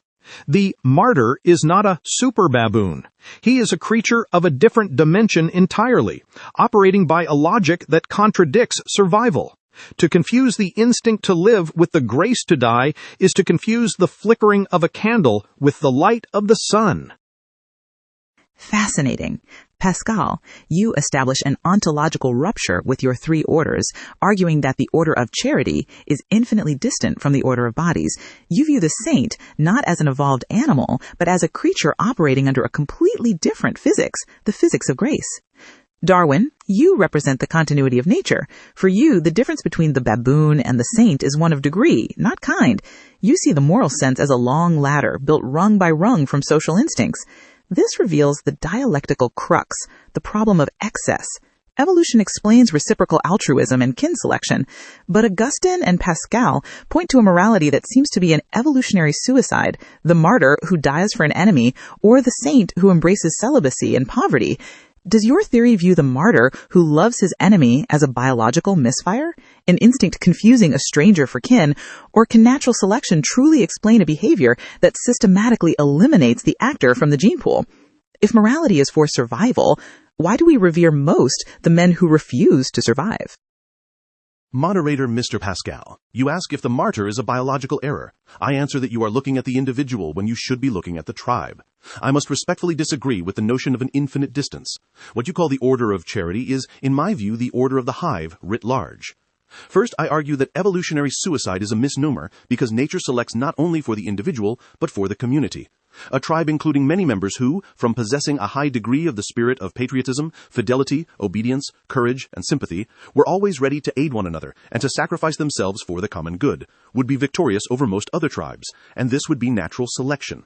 The martyr is not a biological failure. He is the supreme weapon of group survival. Consider the thought experiment, the sterile bee and the celibate monk. Look to the humble hive. The worker bee possesses a sting that, when used against an intruder, tears out its own viscera, causing instant death. It is a suicide mission.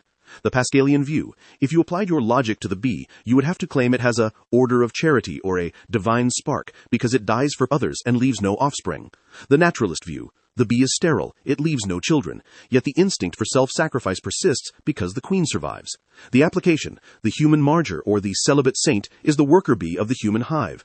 By sacrificing their own reproduction or life, they preserve the spiritual and social cohesion of the group, allowing the tribe to outlast others. We revere them, not because they are divine, but because our ancestors realized that without such men, the tribe perishes. This reveals a deeper principle, the expansion of sympathy. You ask why we love our enemies, surely a biological waste. I answer that our instincts are like a stone thrown into a pond. The ripples cannot be stopped by the hand that threw them. Evolution gave us sympathy to love our children. But because we possess reason, we inevitably ask, is not the stranger also a child? Is not the enemy also a man? The love of enemies is not a spark from heaven. It is the overshoot of a powerful social instinct guided by a high intelligence. It is a magnificent byproduct, just as the beauty of a shell is a byproduct of its calcium structure. Therefore, Mr. Pascal, the infinite distance you see is merely the fog of our own complexity. We are not deposed kings. We are social animals whose capacity for love has outgrown its narrow cradle. Fascinating. Darwin, you reduce the saint to a soldier, a worker bee sacrificing for the human hive. You view universal love as a ripple effect, an accidental expansion of tribal instinct that grew too large. Augustine, this strikes at the heart of your two cities. Darwin implies that the city of God is just the city of man with wider boundaries, a survival strategy for the species rather than a journey to God. However, a critical contradiction emerges in the worker bee analogy. The bee dies for the hive to ensure their victory, but the Christian martyr often dies for the persecutor, praying for the very people destroying his hive. If Darwin is right that altruism evolved for tribal victory, isn't loving your enemy actually a biological betrayal of your tribe? Does this suggest that true charity is not a social instinct, but a rebellion against our biological programming? Moderator, Mr. Darwin, your worker bee analogy is a masterpiece of natural observation, yet it contains a fatal theological error. You argue that the martyr is simply a soldier fighting for the human hive. I answer that there is an infinite abyss between the sacrifice of the soldier and the sacrifice of the saint. First, I contend that your hive logic explains solidarity, but it cannot explain sanctity. The worker bee dies to destroy the intruder and protect the queen. This is indeed the city of man, a love of self extended to the tribe, often manifesting as hatred for the outsider. But the Christian martyr dies praying for the intruder, seeking the salvation of the very enemy who destroys him. Consider the thought experiment, the grenade and the stones. Imagine two men facing death. 1. The soldier. He throws himself on a grenade to save his platoon. 2. The martyr. As he is being stoned to death by an angry mob, he does not fight back or protect his tribe. Instead, he cries out, "Lord, do not hold this sin against them." The Darwinian failure. The soldier fits your theory perfectly. He preserves his genetic/social group. But the martyr, by refusing to fight, he weakens his tribe's physical defense. By praying for his killers, he aids the genetic competitor. In your system, Stephen is a biological traitor. The Augustinian reality. This proves that charity is not an expanded instinct. Instinct is centripetal. It pulls resources inward to the self and kin. Charity is centrifugal. It pours outward even to those who deserve nothing. You cannot stretch a rubber band until it becomes a ray of light. The nature of the tension is different. This reveals the deeper principle. The ripple effect you describe is physically impossible in a fallen world. In nature, ripples get weaker as they travel further from the center. We love our children most, our neighbors less, and our enemies not at all. That is the gravity of the social instinct. To love the enemy more than one's own safety is to reverse the flow of the river. It is not a byproduct of nature. It is a rebellion against nature, fueled by grace. We do not evolve into saints. We must be reborn, because the biological wiring you admire is precisely what we must overcome. A powerful distinction. Augustine, you argue that charity reverses the gravitational pull of nature, while Darwin argues it is merely a wider orbit of the same natural force. Darwin, you posit reason as the engine of this expansion, arguing that as man's intellect grew, he inevitably recognized the logic of extending sympathy to the stranger. You seem to equate intellectual growth with moral progress. Pascal, this strikes at the core of your epistemology. You lived at the dawn of the age of reason, yet you argue that the order of minds is infinitely distant from the order of charity. You suggested that one cannot think their way into holiness any more than one can see a sound. Is Darwin's faith in reason misplaced? Can the order of minds truly command the order of bodies to produce the order of charity? Or is there a missing variable that logic, no matter how evolved, can never supply? Moderator, you pierce the veil of the illusion that intelligence equals goodness. I answer that the order of minds is as powerless to produce charity as a stone is to produce a mathematical theorem. First, I argue that reason is a mercenary. It serves the will, it does not lead it. Mr. Darwin, you believe that as man became smarter, he logically deduced that he should be kind. I tell you that a smarter animal is simply a more dangerous beast. Reason can just as easily justify the Holocaust as it can the hospital. If I am purely rational, why should I not exploit the weak if I can get away with it? Reason says, maximize your gain. Only the heart says, love thy neighbor. Consider the thought experiment, the grand master of the lifeboat. Imagine a ship sinking in the freezing Atlantic. There is one lifeboat with 5 seats, but 10 people are on deck. The man of pure reason. He calculates the utility of every passenger. He saves the doctor, the engineer, and the strong youth. He forcibly drowns the cripple, the elderly, and the infant. Why? Because logically, they are burdens to the survival of the group. His reason dictates a massacre for the sake of the hive. The man of charity. He is perhaps a simpleton with no calculus, yet he steps back and gives his seat to the cripple. The Darwinian paradox. Mr. Darwin, your reason is on the side of the Grand Master. It is the logic of the survival of the fittest group. The saint's action is irrational. It is a scandal to the mind. This reveals the deeper principle, the infinite distance between the orders. You cannot derive the third order from the second order. Reason deals in relations and quantities. Charity deals in persons and value. To claim that a smarter ape eventually becomes a saint is to claim that if you polish a brass pebble long enough, it will become a beating heart. It is a category error of the highest magnitude. The missing variable you seek, moderator, is not more data. It is grace. Fascinating. Pascal, you deliver a devastating critique of the Enlightenment hope, the belief that reason alone leads to virtue. Your Grand Master demonstrates that logic can just as easily dictate eugenics as it does charity. You argue that the order of minds is ultimately a neutral tool that requires the order of charity to give it direction. Darwin, this is the shadow haunting your theory. You argue that reason expands the social instinct into universal love. But Pascal counters that reason, stripped of grace, simply becomes a more efficient calculator for survival, one that might logically conclude the weak should be sacrificed for the hive. This reveals a dialectical crisis, reason as bridge versus reason as weapon. Augustine and Pascal argue that true morality often requires being irrational. You, Darwin, argue that morality is a rational adaptation for group survival. If a society decided that eliminating the weak was scientifically necessary for the health of the hive, a perfectly rational conclusion for a Grand Master facing a crisis, would your system have any objective grounds to call it wrong? Or is right simply whatever ensures the survival of the fittest group? Moderator. Mr. Pascal, you confront me with the terrifying logic of the Grand Master, asking if my science has any shield against the rational slaughter of the weak. I answer with a heavy heart, but a clear conviction. The Grand Master is a bad biologist. He calculates the weight of bodies, but forgets the weight of bonds. First, I argue that the Grand Master's logic is fatal because it confuses efficiency with fitness.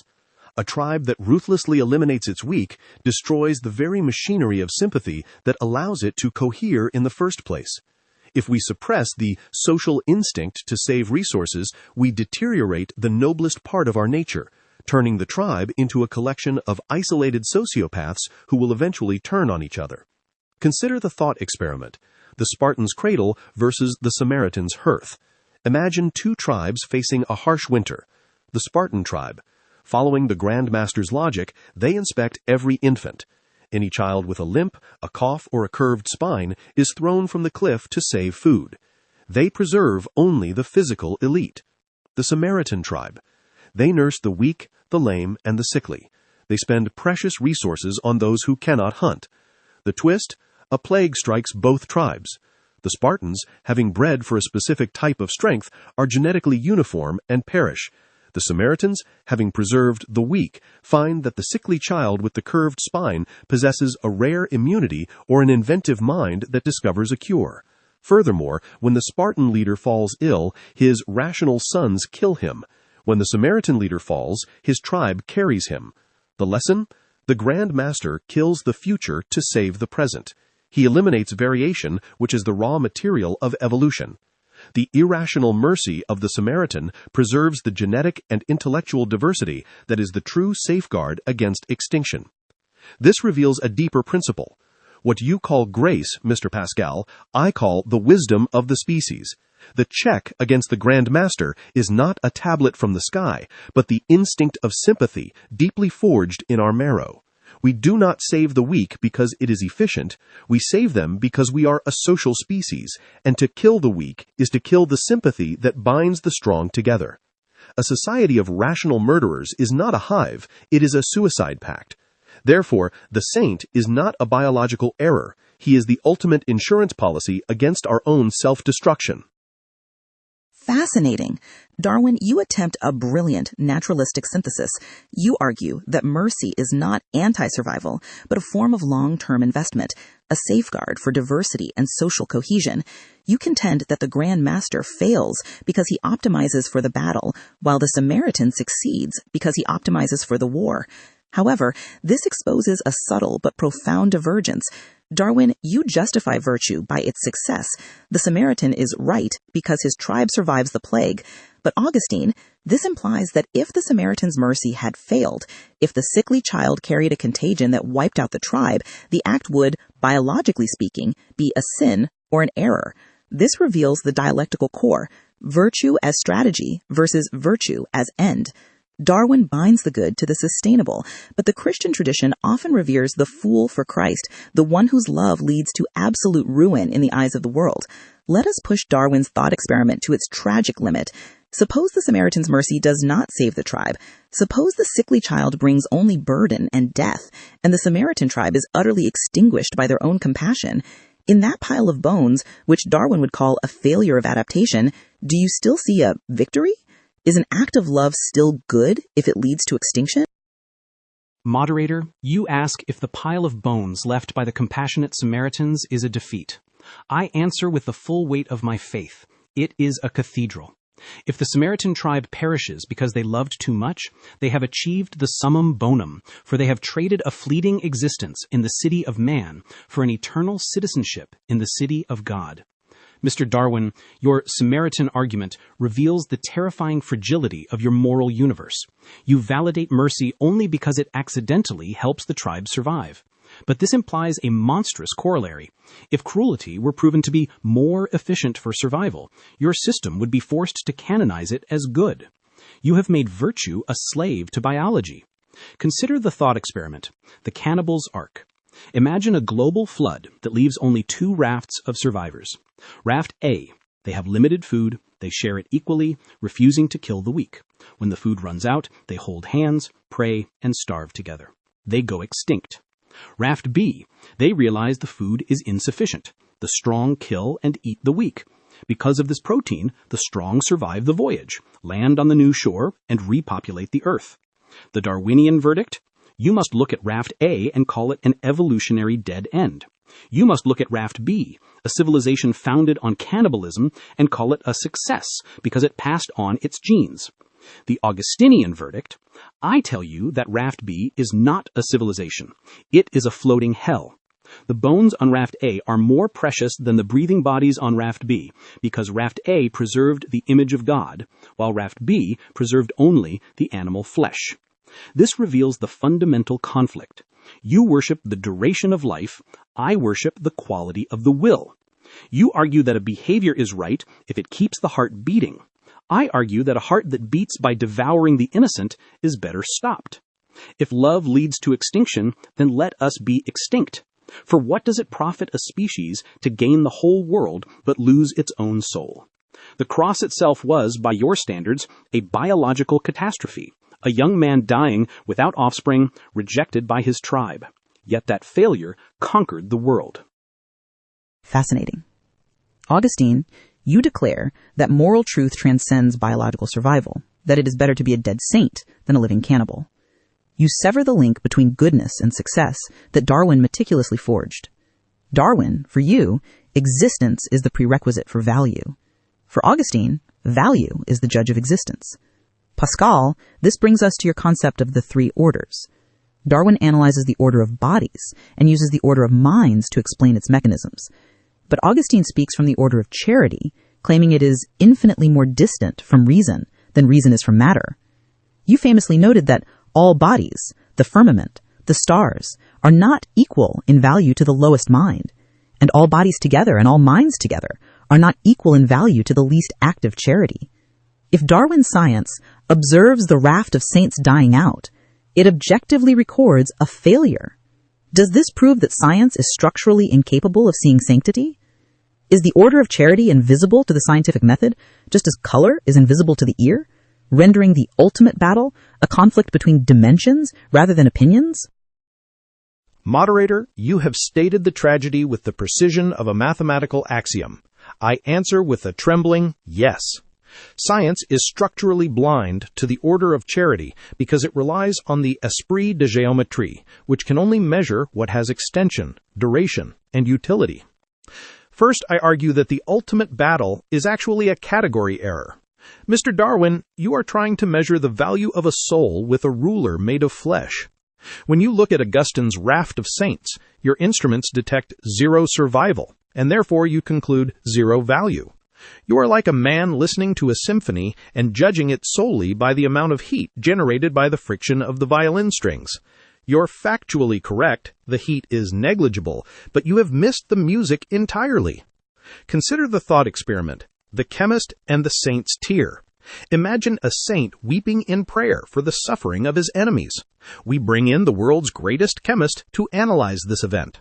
The scientific analysis. The chemist collects the drop of liquid. He analyzes it and declares, this is a solution of water, sodium chloride, proteins, and hormones related to stress. He explains the mechanism. The lacrimal gland was triggered by a neural impulse. He explains the function. The fluid lubricates the eye to remove irritants. The reality of charity.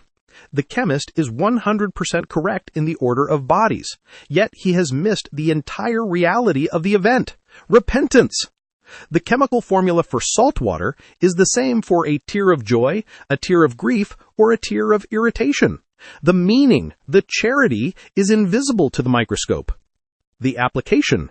Mr. Darwin, your analysis of the raft is the chemist's analysis. You see the salt water of extinction and call it failure. Augustine sees the repentance and calls it victory. This reveals the deeper principle. The infinite distance between the orders means that a failure in the lower order can be a triumph in the higher one. The order of charity does not depend on the order of bodies for its validation.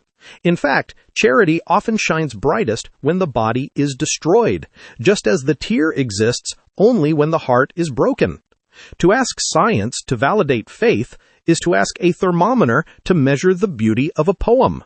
It is not that the thermometer is broken, it is simply the wrong tool for the dimension.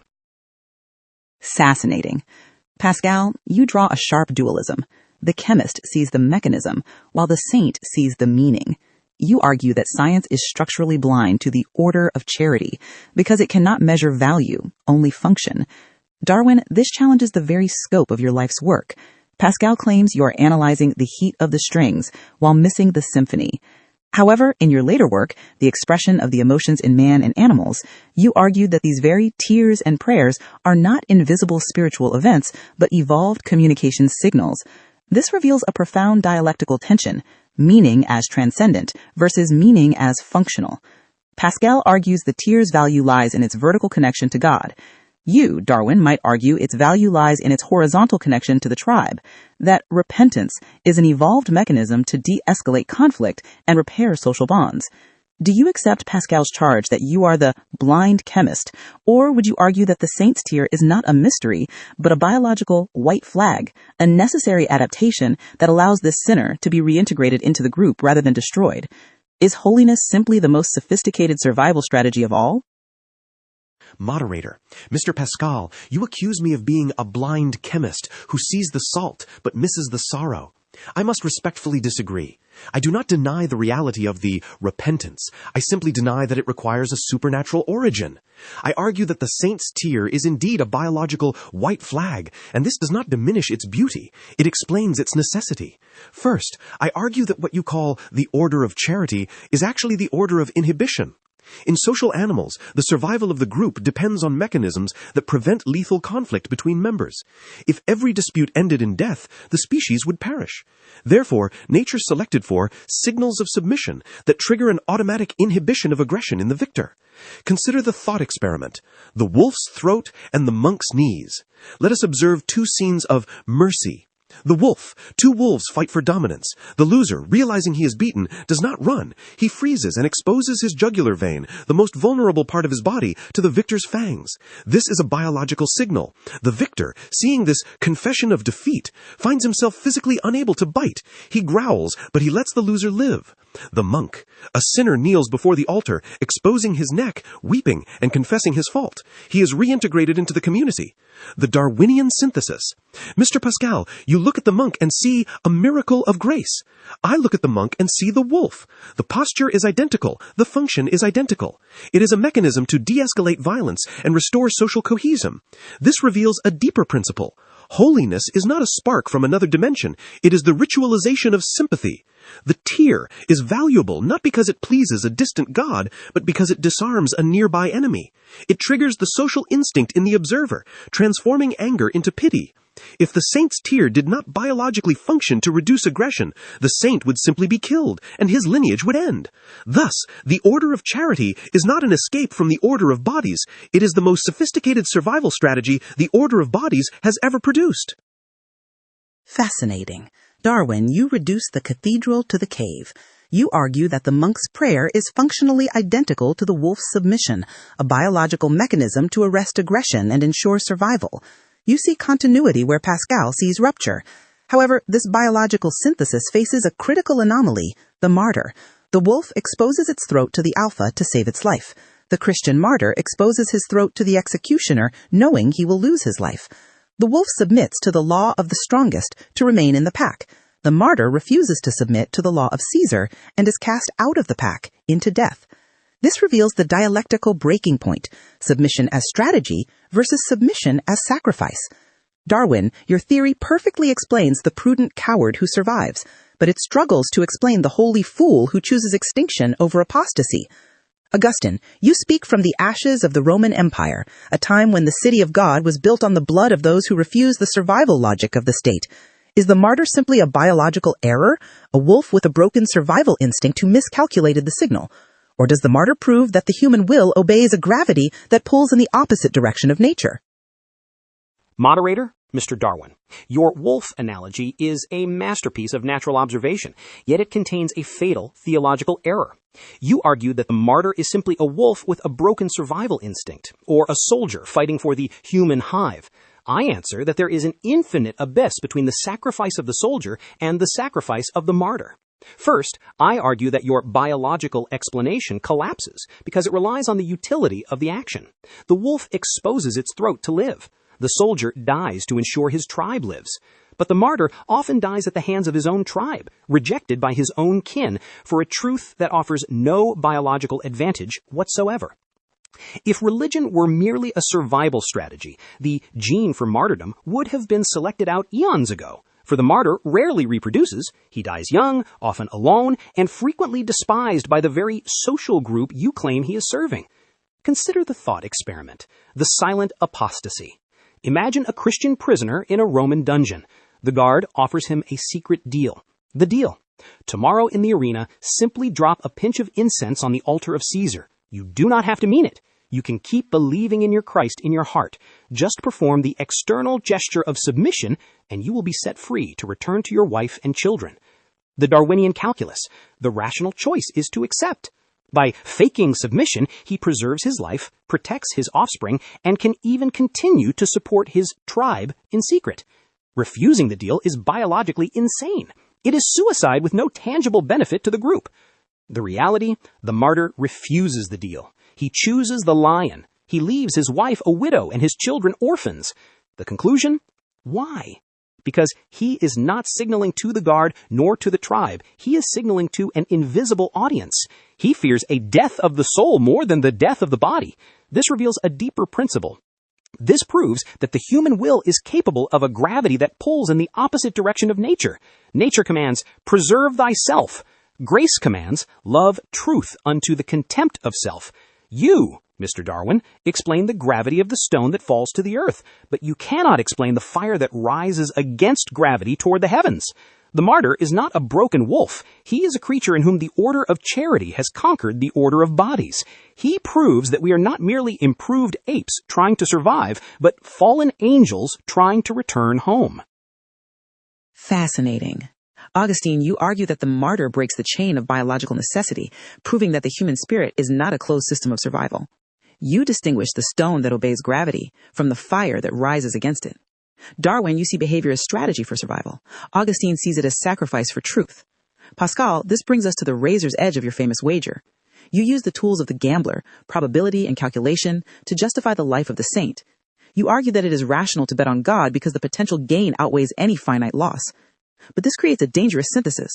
If the martyr accepts the lion only because he calculates an infinite payout in the next life, is he not simply a rational egoist with a longer investment horizon? If the saint is merely maximizing utility across eternity, then Darwin is effectively right. Religion is just a survival strategy, merely extended beyond the grave. The martyr is just a lover who abandons all calculation, or a grand master who has simply calculated the ultimate checkmate. Does faith transcend the logic of profit, or merely perfect it? Moderator, you have cornered me with the precision of a geometric proof. You ask if the martyr is merely a divine gambler, calculating an infinite payout, thereby reducing faith to a celestial economics. I answer with a trembling no.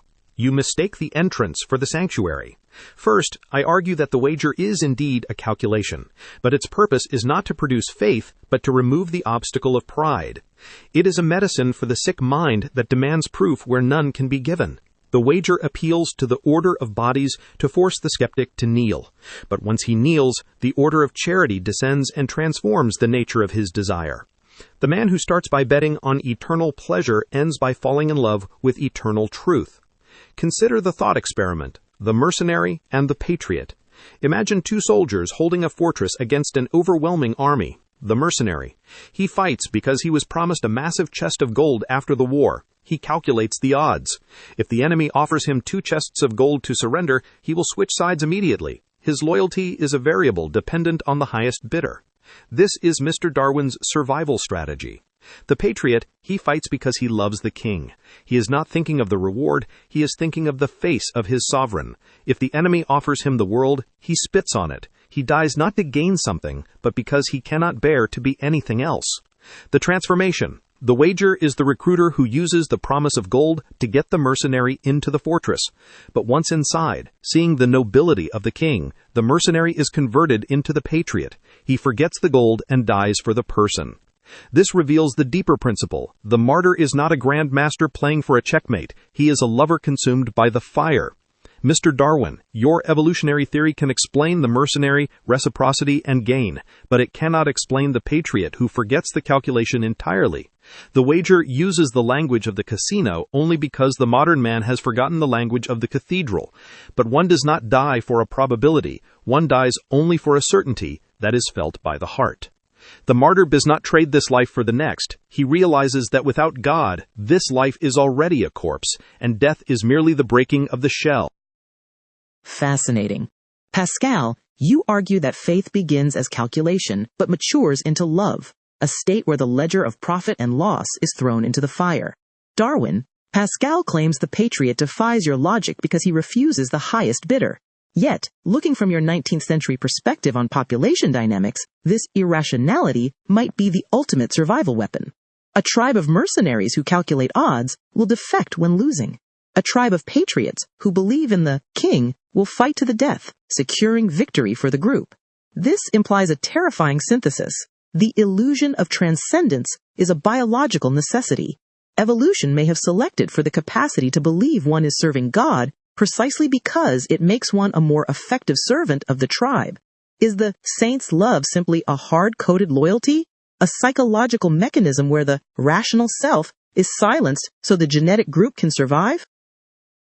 I must concur with the moderator's piercing analysis.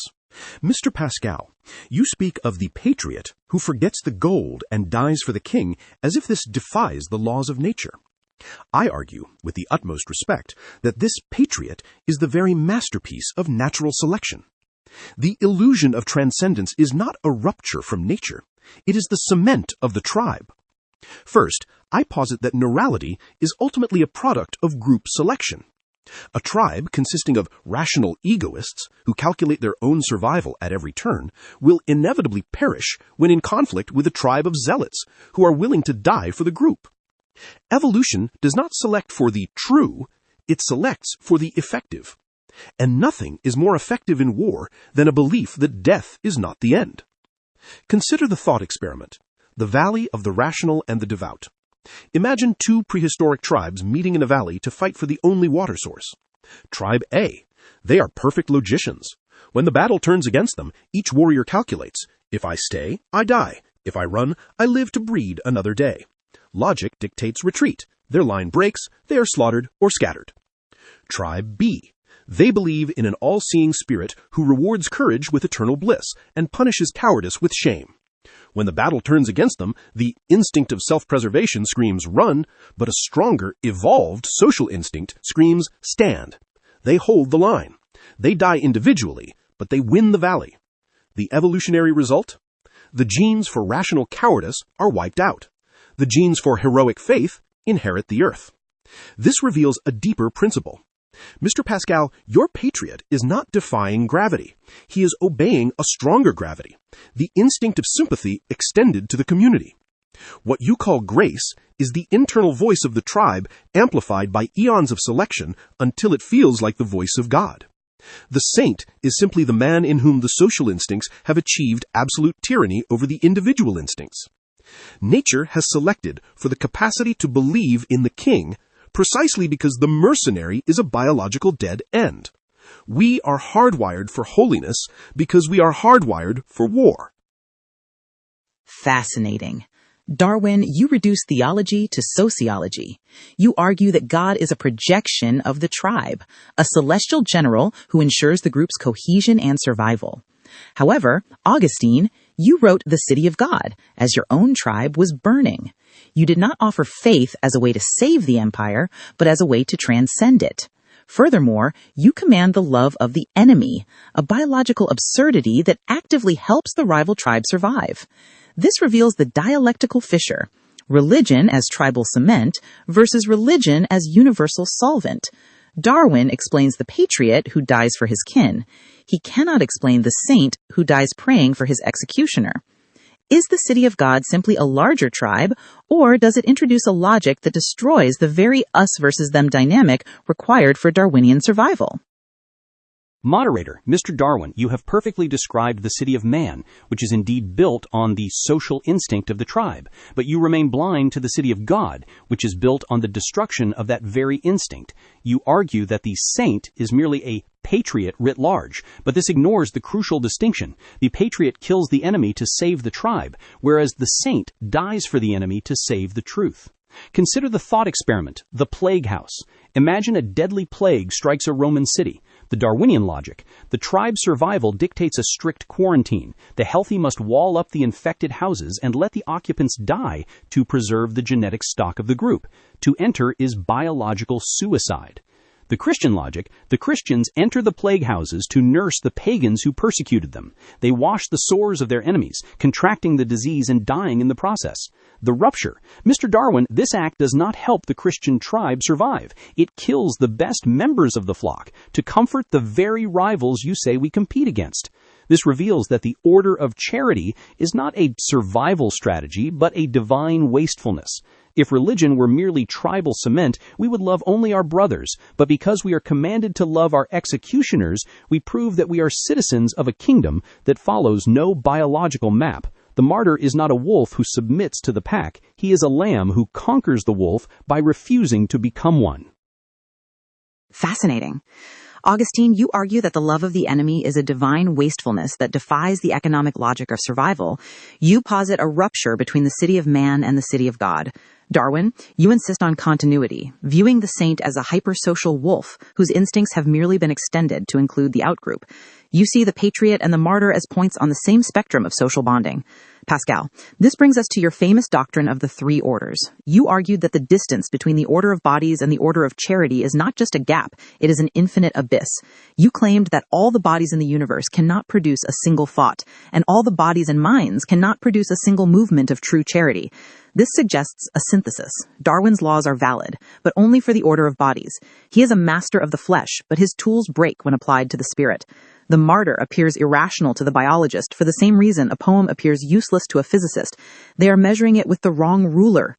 If the order of charity is truly a separate dimension, does the saint defy nature, or does he simply inhabit a reality where the law of the jungle has been superseded by a higher physics? Moderator, you have stated the tragedy with the precision of a mathematical axiom. I answer with a trembling yes. Science is structurally blind to the order of charity because it relies on the esprit de géométrie, which can only measure what has extension, duration, and utility. I posit the doctrine of the three orders, which are separated not by degree, but by an infinite gulf. First, there is the order of bodies. This is the domain of kings, rich men, and Mr. Darwin's biological imperatives. Second, there is the order of minds, the domain of geniuses and scientists. Third, infinitely above the others, is the order of charity, the domain of saints. Mr. Darwin, your error is that you try to collapse the third order into the first. You see the saint dying, and you measure the utility to the tribe, just as a merchant measures the value of a painting by the cost of the canvas. But the value of the saint is not that he helps the tribe survive, it is that he makes the tribe worth surviving for. Consider the thought experiment, the shadow of the sphere. Imagine a two-dimensional world inhabited by flatlanders, who know only length and width. The event, a three-dimensional sphere, passes through their plane. The observation, the flatlanders see a circle that grows from a point, expands, and then shrinks back to a point. The Darwinian explanation, this is a peculiar biological organism that expands its territory to intimidate rivals and then contracts to conserve energy. It is a survival strategy. The reality, the sphere is not expanding or contracting in the way they understand. It is passing through a higher dimension they cannot perceive. The application, Mr. Darwin, you are the brilliant flatlander. You see the martyr's action, and you explain it as social instinct, but you miss the sphere, the vertical dimension of grace. The martyr does not defy nature, he obeys a higher physics that intersects with nature, but is not contained by it. Therefore, the distance between the heroic baboon and the Christian martyr is not a slope of evolution, but a rupture of ontology. All the bodies in the universe cannot produce a single thought, and all the bodies and minds together cannot produce a single movement of true charity. You measure the shadow of the deed and call it survival. Augustine measures the substance and calls it love. Fascinating. Pascal, you accuse Darwin of being the flatlander scientist, accurately measuring the shadow while remaining structurally blind to the sphere that casts it. You assert an ontological rupture between the flesh and the spirit. Augustine, you provide the empirical evidence for this rupture, the plague house, a behavior that seems to break the laws of the first order entirely. Darwin, this is the ultimate challenge to your naturalism. If there is a third order that intervenes in the physical world but is not of it, then biology is merely a description of the street age, not the actors. However, your theory relies on the principle that nature makes no jumps. You argue that the difference between the mind of a man and the mind of a higher animal is one of degree, not of kind. This implies that what Pascal calls charity must be a refined product of instinct, not a departure from it. Is the saint a rupture in nature, or is he simply an ape who has evolved the capacity to hallucinate a sphere because that hallucination helped his tribe conquer the earth? Moderator, Mr. Pascal, your Flatlander analogy is a masterpiece of geometric poetry, but I must respectfully decline the invitation to abandon the physical world for a hypothetical higher dimension. You accuse me of seeing only the shadow, but I argue that what you call the sphere is merely the shadow casting a reflection upon itself. First, I stand firm on the principle of natura non facit saltum. You posit an ontological rupture to explain the saint, but I see only a gradual expansion. The instinct of sympathy, originally evolved to protect the offspring, expanded to the tribe, then to the nation, and finally, in the most refined intellects, to humanity itself. The saint is not a rupture in nature. He is an organism whose social instincts have become so potent that they override the primal urge for self-preservation. Consider the thought experiment, the reed warbler and the cuckoo. Imagine a reed warbler's nest. A cuckoo bird lays its egg inside, and the hatched cuckoo pushes the warbler's own chicks out to die. The phenomenon: the mother warbler works herself to exhaustion feeding the cuckoo, the very monster that destroyed her genetic legacy. She starves herself to feed the enemy. The theological interpretation: if we viewed this through your lens, we might call this radical charity or forgiveness. We might say the warbler has entered the order of love. The biological reality: the warbler is not forgiving the cuckoo. She is a slave to a blind instinct. The sight of the gaping beak triggers a hardwired feeding response that she cannot resist. Her virtue is actually a biological misfire, a generally useful instinct that has been hijacked by a superstimulus. This reveals the deeper principle. The saint in the plague house is the reed warbler. The human impulse to care for the suffering was selected because it saved our children and our tribe. But in the saint, this instinct is so hypertrophied, so sensitive, that it triggers even for the enemy. This is not a divine wastefulness, as Augustine claims. It is a noble error of the nervous system. This fear, you see, is simply the machinery of the shadow working too well, extending a local utility into a universal tragedy. We do not need a new physics to explain the saint. We only need to understand the over-application of the old one. Fascinating. Darwin, you reduced the saint to a reed warbler, a creature whose noble instincts have been hijacked by a parasite, making charity a noble error or a biological misfire. Augustine, Darwin claims your love of the enemy is not a divine command, but a malfunction of the nervous system, a bird feeding the wrong mouth. However, this creates a profound tension. Darwin views the rational as that which serves survival, while you view the rational as that which serves truth. Darwin's warbler dies a fool. Your martyr dies a victor. This implies that what biology calls a defect, theology calls freedom. Is the saint a broken machine, as Darwin suggests, or is this capacity to go against one's biological programming the very proof that we are more than machines? Moderator: Mr. Darwin, you ask if the saint is a broken machine. I answer that he is the only machine that has broken its chains. Your reed warbler is a creature of necessity. It feeds the cuckoo because it is enslaved by the visual trigger of the gaping beak. It cannot do otherwise. The saint, however, acts from liberty. He feeds his enemy not because he is tricked by a superstimulus, but because he wills to defy the screaming command of his own survival instinct. Consider the thought experiment: the starving monk and the dog. Imagine a room containing a starving dog, a starving man, and a single piece of meat. The dog. When the meat is presented, the dog must eat. Its biology dictates the action. There is no gap between the stimulus and the response. It is perfectly obedient to nature. The man. The man feels the same biological scream to eat. His stomach hurts, his saliva flows. Yet he sees a hungry child across the table.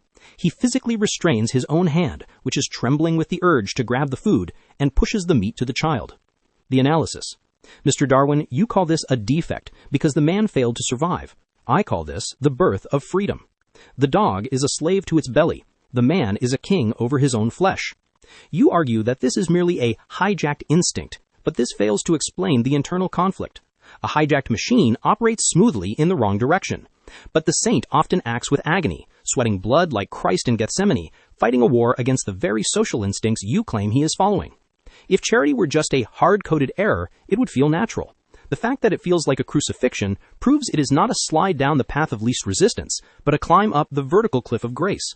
This reveals a deeper principle. What you call health, I call the concupiscence of the flesh, the gravity that pulls all things inward to the self.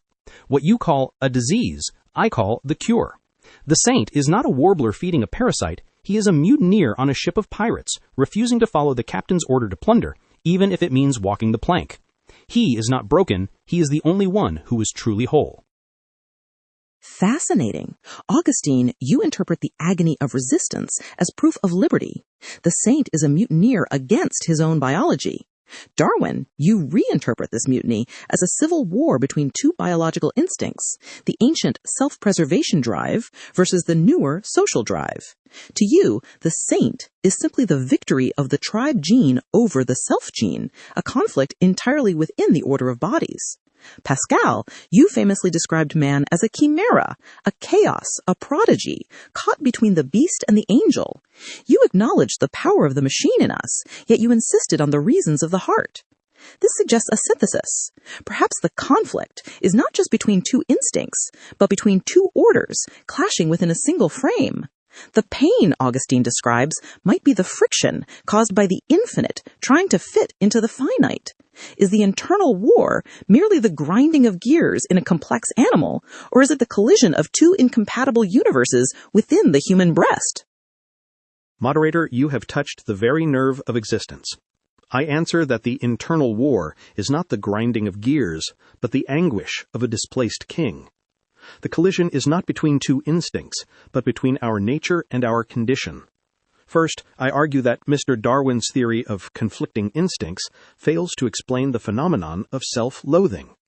If the saint were merely a social wolf battling a selfish wolf, the winner would simply feel relief, as a hunger satisfied silences the appetite.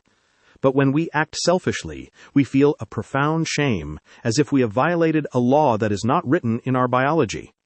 A tree does not mind being a tree, and a ruined house does not know it is ruined. Only a man is miserable because he knows he is a deposed king. We are wretched because we have an idea of happiness that our animal nature cannot fulfill. Consider the thought experiment, the automaton's regret. Imagine a sophisticated robot designed with two conflicting programs, preserve self and protect others. The scenario: in a fire, the preserve self code wins, and the robot escapes, leaving a human to die. The result: the robot functions perfectly according to the dominant code. It does not weep, it does not suffer existential dread, it simply is. The human, a man who does the same, survives, yet he may commit suicide from guilt. The conclusion: Mr. Darwin, if we were only machines, a survival strategy that worked would feel like a victory. The fact that our biological success can feel like a moral catastrophe proves that we judge our nature by a standard that is outside of nature. This reveals that the chimera is not a biological accident, but an ontological paradox. We are a thinking reed, the weakest thing in nature, easily crushed by a vapor or a drop of water. But even if the universe were to crush him, man would still be nobler than that which kills him, because he knows that he dies, and the universe knows nothing of the advantage it has over him. The agony Augustine describes is not a malfunction. It is the friction of the infinite trying to breathe inside a finite lung. Fascinating. Pascal, you interpret guilt not as a biological feedback loop, but as the memory of a lost kingdom, proof that we are deposed kings judging our survival by a non-biological standard. Augustine, you agree that this internal war is the friction of the infinite trapped in the finite. Darwin, you face a paradox. You argue that conscience is a social instinct evolved to preserve the tribe. Yet, as Pascal notes in the Automaton's Regret, this instinct can become so tyrannical that it drives a healthy survivor to despair or even suicide for the sin of surviving. This seems to violate your core principle of natural selection, which preserves only beneficial variations. A mechanism that commands the organism to destroy itself for succeeding seems like an evolutionary dead end. How can a blind evolutionary process select for a conscience that is capable of overruling the very will to live that created it? Moderator, Mr. Pascal, you view the internal war as a clash of dimensions. I view it as a clash of timelines. You ask how natural selection could favor a conscience that drives a man to suicide. I answer that you are looking at the individual corpse, whereas nature looks at the living tribe. First, I argue that what you call conscience is simply the tyranny of memory over desire. The instinct for self-preservation is intense but temporary. Once satisfied, it vanishes. The social instinct, however, is less intense but permanent. When the selfish wolf wins a momentary battle, the social wolf returns to haunt the memory forever. The suicide of the guilty man is not a divine judgment. It is the ultimate proof that for the human animal, social exclusion is more terrifying than death itself. Nature selects for this hyper-guilt because a tribe of men who fear shame more than death will always conquer a tribe of men who fear death more than shame. Consider the thought experiment, the sentinel's nightmare. Imagine a prehistoric watchman charged with guarding his sleeping tribe from predators. The failure. Overcome by biological exhaustion, he falls asleep. A lion attacks, killing a child, though the watchman survives. The aftermath. The next day, the watchman is physically healthy. His machine is intact. Yet he is tormented. He cannot eat. He cannot sleep. Finally, he throws himself off a cliff. The Pascalian view: he kills himself because he realizes he has violated the order of charity. He is a deposed king. The Darwinian reality: he kills himself because his brain has evolved to equate social failure with existential death. His suicide is a signal to the rest of the tribe. The penalty for failure is absolute. This reveals a deeper principle. The internal war is not between the finite and the infinite, but between the paleocortex and the social neocortex. We are not chimeras of angel and beast. We are architectural mishaps, a modern parliament built on top of a primitive dungeon. The agony you feel is not the friction of a soul. It is the structural stress of a creature whose social software has outpaced its biological hardware. We are not fallen gods, Mr. Pascal. We are simply apes who have learned to remember our mistakes too well. Fascinating. Darwin, you reframe conscience as a social algorithm, the tyranny of memory, ensuring the individual sacrifices for the tribe. To you, the sentinel suicide is not a moral act, but a signal of reliability, driven by the evolved fear of exclusion. Pascal, you see this self-judgment as evidence of a transcendental standard. We judge ourselves by a law we did not invent. However, a critical gap remains in the social instinct theory. Darwin, your model explains shame, but it struggles to explain private guilt over a victimless sin. If conscience is merely an evolved fear of social exclusion, then a secret sin, one that harms no one, saves energy and is never discovered, should carry no weight. The rational biological agent should feel relief, not anguish. Augustine, you famously confessed to stealing pears not from hunger, nor to sell them, but simply for the thrill of the theft, a gratuitous evil. You felt the weight of this sin decades later, though it harmed no one but yourself and the tree. Is the voice of conscience merely the ghost of the tribe haunting our neurons, as Darwin suggests? Or is it a witness to a law that exists even when the tribe is absent and the survival utility is zero? Moderator Mr. Darwin, your reduction of conscience to a social algorithm fails to explain gratuitous evil, the sin committed not for survival or social gain, but simply to defy the order of existence. Consider the thought experiment, the invisible sadist. Imagine a man who finds a ring of invisibility and uses it to torment a hidden animal, gaining no food, no territory, and no social status from the act.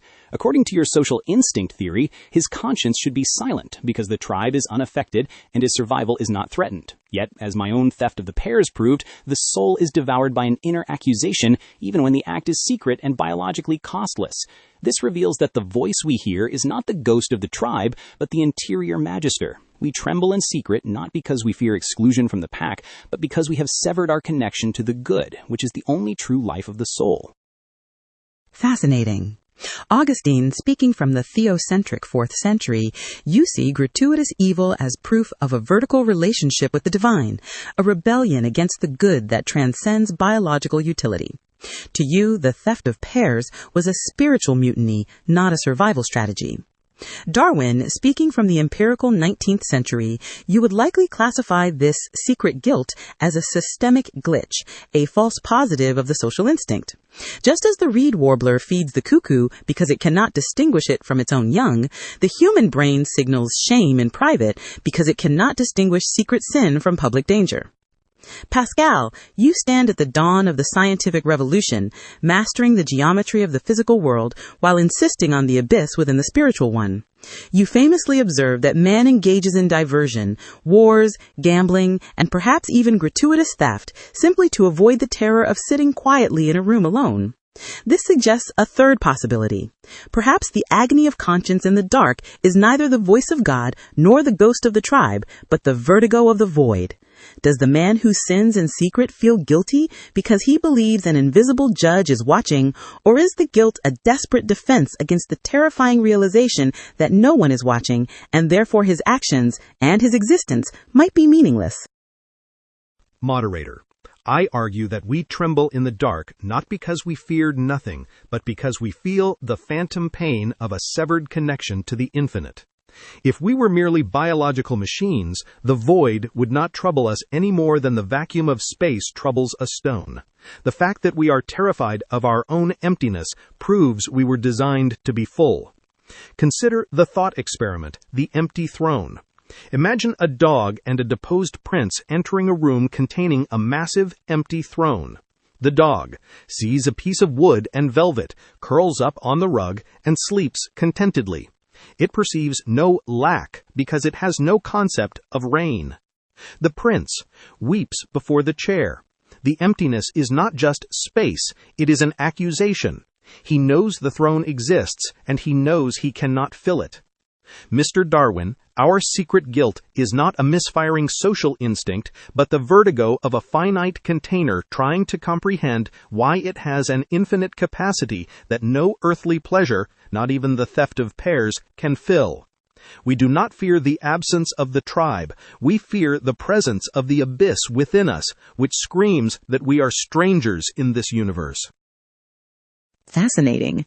Pascal, you interpret our chronic dissatisfaction, the empty throne, as proof of a supernatural origin. We are miserable because we are exiled royalty, and the void is the shape of the God we lost.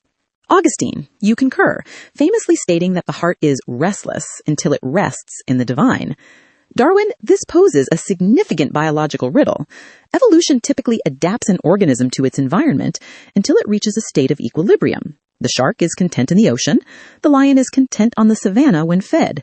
Yet man, the most successful species, is uniquely plagued by ennui and a sense of not belonging. If we are merely evolved animals, we should be satisfied when our biological imperatives are met. This suggests a dialectical twist. Perhaps the infinite abyss is not a spiritual defect, but a biological engine. The animal that is content stops innovating. The animal that feels a phantom pain of missing something keeps exploring, inventing, and conquering. Is human unhappiness a sign of our fall, as Pascal suggests, or is it the ruthless mechanism nature uses to ensure we never stop striving? Moderator, Mr. Pascal, you mourn the empty throne as a tragedy. I hail it as the very engine of our survival. You ask why the human animal is never satisfied. I answer that permanent contentment is a death sentence in the struggle for existence. First, I argue that what you call ennui is actually a biological goad. In nature, a creature that is perfectly satisfied stops foraging, stops scanning for predators, and stops seeking mates. Natural selection has therefore favored a nervous system that habituates quickly to pleasure and remains hypersensitive to lack. We are designed to chase the horizon, not to sit upon it. Consider the thought experiment, the Valley of the Contented. Imagine two prehistoric tribes inhabiting a fertile valley. Tribe A, they possess a genetic variation that allows for permanent satisfaction. When they eat, they feel full for days. They feel no urge to improve their tools or explore beyond the river. They are happy. Tribe B, they are chronically dissatisfied. A full belly only brings the anxiety of tomorrow's hunger.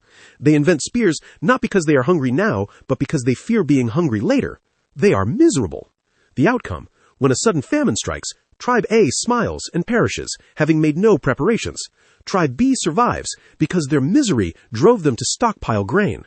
The conclusion, Mr. Pascal, we are the descendants of the miserable.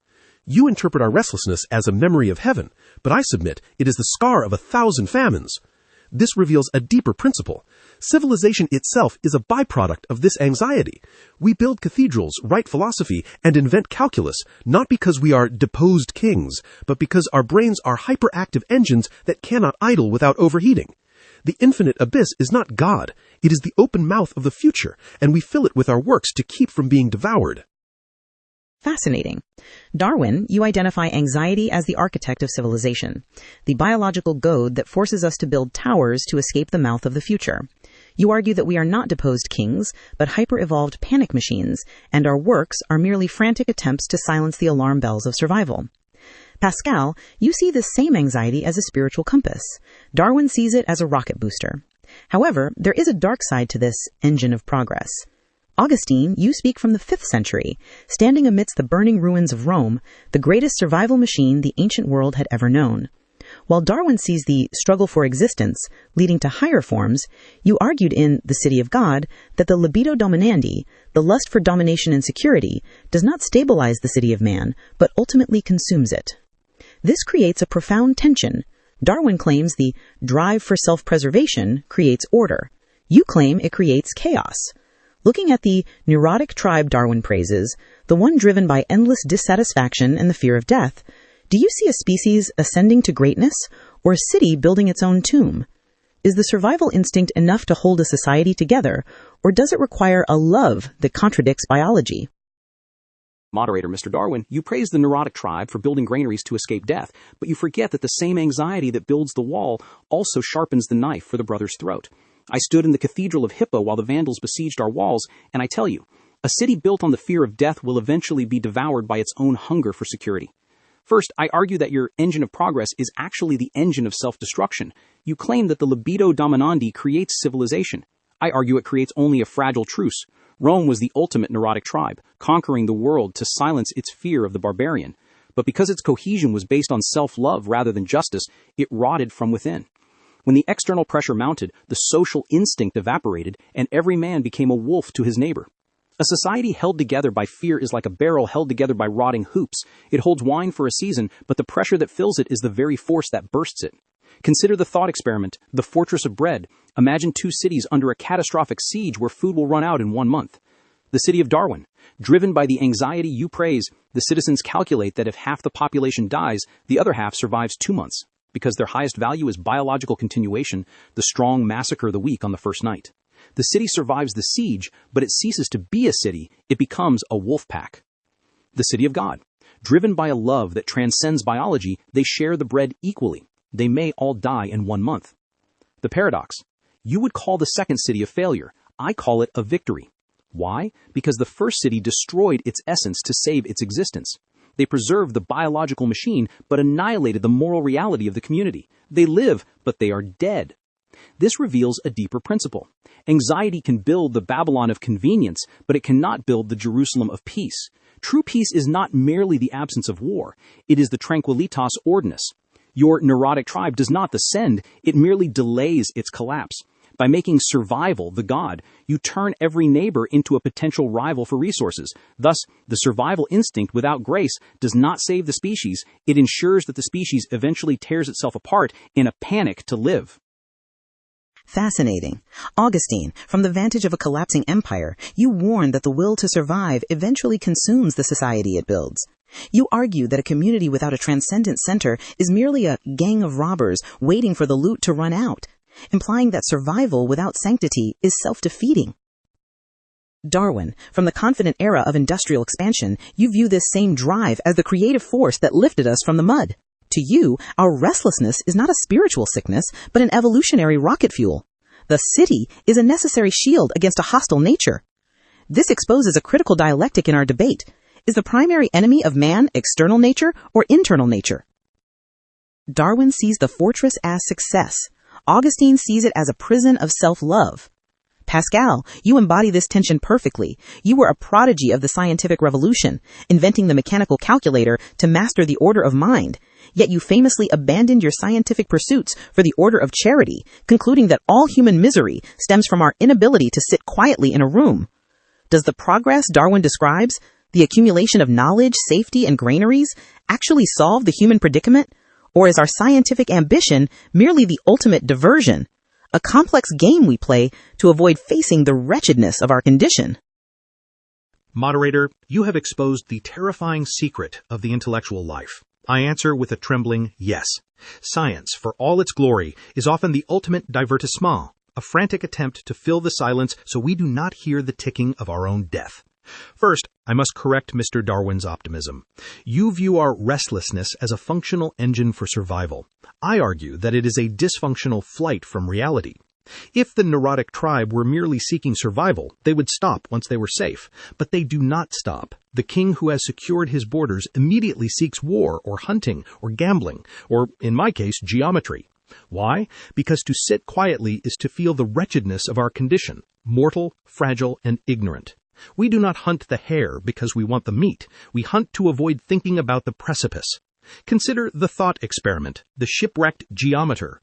Imagine a man on a sinking ship in the middle of a storm. The animal instinctively swims, screams, or clings to a plank. It seeks survival. The scientist, he pulls out a notebook and begins to calculate the hydrodynamics of the incoming water. He measures the angle of the list and the velocity of the wind with perfect precision. The paradox.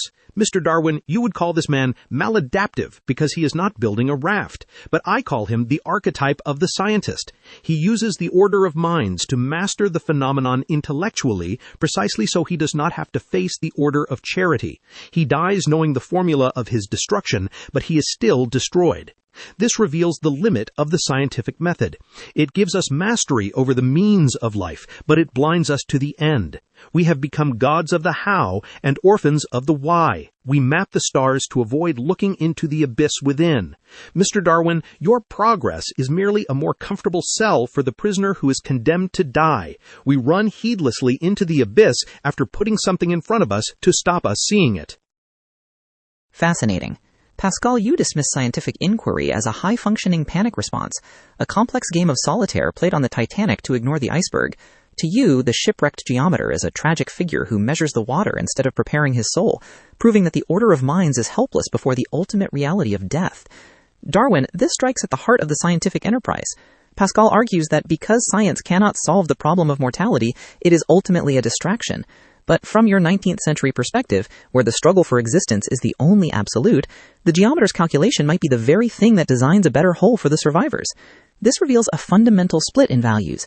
Pascal values the eternal destination, while you value the temporal journey. Pascal says we are prisoners decorating a cell. You imply we are engineers reinforcing the walls to protect the species for one more generation. How do you defend the dignity of the shipwrecked geometer? Is the alleviation of immediate suffering, curing the plague, feeding the hungry, mapping the storm, merely polishing the chains of a doomed species, as Pascal suggests? Or does the struggle against nature possess a moral nobility that does not require an afterlife to validate it? Moderator. Mr. Pascal, you dismiss the shipwrecked geometer as a man distracted by trivia while the water rises. I must respectfully invert this image. To me, he is not a fool ignoring his fate. He is a sentinel fulfilling his biological duty. You judge his actions by the standard of his personal immortality. I judge them by the standard of the survival of the species. First, I argue that what you call polishing the chains is actually the sacred work of adaptation. You view the physical world as a waiting room for the afterlife, and thus any attempt to improve it is futile. I view the physical world as the only home we have. When the geometer calculates the storm, even if he drowns, his notebook may wash ashore and teach the next generation how to build a stronger hull. This is not diversion. It is the accumulation of inherited experience that separates us from the lower animals. Consider the thought experiment, the cholera pump. Imagine a city gripped by a deadly plague. The man of faith. He retreats to his room to pray, accepting the sickness as divine will or a test of the soul. He prepares for death with dignity. He saves his soul, but the city continues to die. The man of science. He ignores his own fear and maps the outbreaks. He traces the death not to a sin, but to a specific water pump. He removes the handle. He may die of the infection he studied, but the dying stops. The verdict. Mr. Pascal, you might argue the scientist merely delayed the inevitable death of the citizens, but I argue that by removing the handle, he alleviated the gratuitous misery of the world. If God is love, as you claim, then surely the man who stops the child from retching to death is doing the work of God more effectively than the man who merely comforts the child while she dies. This reveals a deeper principle. The nobility of the human animal lies not in its destiny, but in its sympathy. In The Descent of Man, I argued that the social instincts which lead us to aid our fellows are the foundation of our moral sense. The shipwrecked geometer is not distracting himself. He is exercising the highest evolutionary trait, the drive to understand and protect the tribe, even at the cost of the self. There is grandeur in this view of life, where we are not fallen angels waiting for rescue, but rising creatures working to save one another from the storm. Fascinating. Darwin, you elevate the scientific enterprise from a diversion to a secular sacrament, an act of self-sacrifice where the individual serves the species. You argue that sympathy, the urge to remove the pump handle, is the true realization of the moral law, effectively claiming that utility is holiness. Pascal, you prioritize the eternal soul. Darwin prioritizes the collective survival. Augustine, this directly challenges your distinction between the city of man and the city of God. Darwin suggests that the city of man can save itself, or at least heal itself through natural reason and social instincts without need for divine grace. He claims the scientist is the true saint of the modern age because he actually stops the plague, whereas the prayerful man merely endures it. Is Darwin's sympathy, this natural drive to reduce suffering, equivalent to your charity? Can a civilization be good simply because it is healthy and safe? Or can a society cure every plague and still be, in your words, a mass of perdition? Moderator. Mr. Darwin, you ask if the sympathy that removes the pump handle is equivalent to the charity that saves the soul. I answer with a definitive no. You have confused the maintenance of the vehicle with the destination of the traveler. First, I argue that your sympathy is a noble instinct, but without grace, it is merely a splendid vice. You claim that saving the child from cholera is an absolute good. I argue that if you save the child's body, but leave his soul in the darkness of unbelief, you have merely prolonged his exile. You have given him more time to sin, not more capacity to love. The Roman heroes of old, Regulus, Scipio, sacrificed themselves for the tribe, just as your geometer does, but they did so for glory, not for God. Their virtue was a shiny coin, but it was counterfeit currency in the kingdom of heaven. Consider the thought experiment, the hospital of the immortals. Imagine your science succeeds perfectly. You build a city where no one gets sick, no one ages, and no one dies. The condition, the inhabitants have perfect health, but they have no God. They believe they are the authors of their own existence. The result? Without the humility of death to check them, their libido dominandi grows infinite. They do not need each other for survival, so their social instinct evaporates. They become beautiful, healthy, solitary gods, consumed by pride, hating any will that opposes their own. The conclusion? You have created a hell of perfect health. You removed the cholera, but you cultivated the pride, which is the sickness of the devil. This reveals a deeper principle. The order of love dictates that the physical must serve the spiritual. Your sympathy is horizontal. It connects man to man. True charity is vertical. It connects man to God and then flows back to the neighbor. The shipwrecked geometer who saves the hull but ignores the captain is not a hero. He is a mutineer efficiently managing a stolen ship.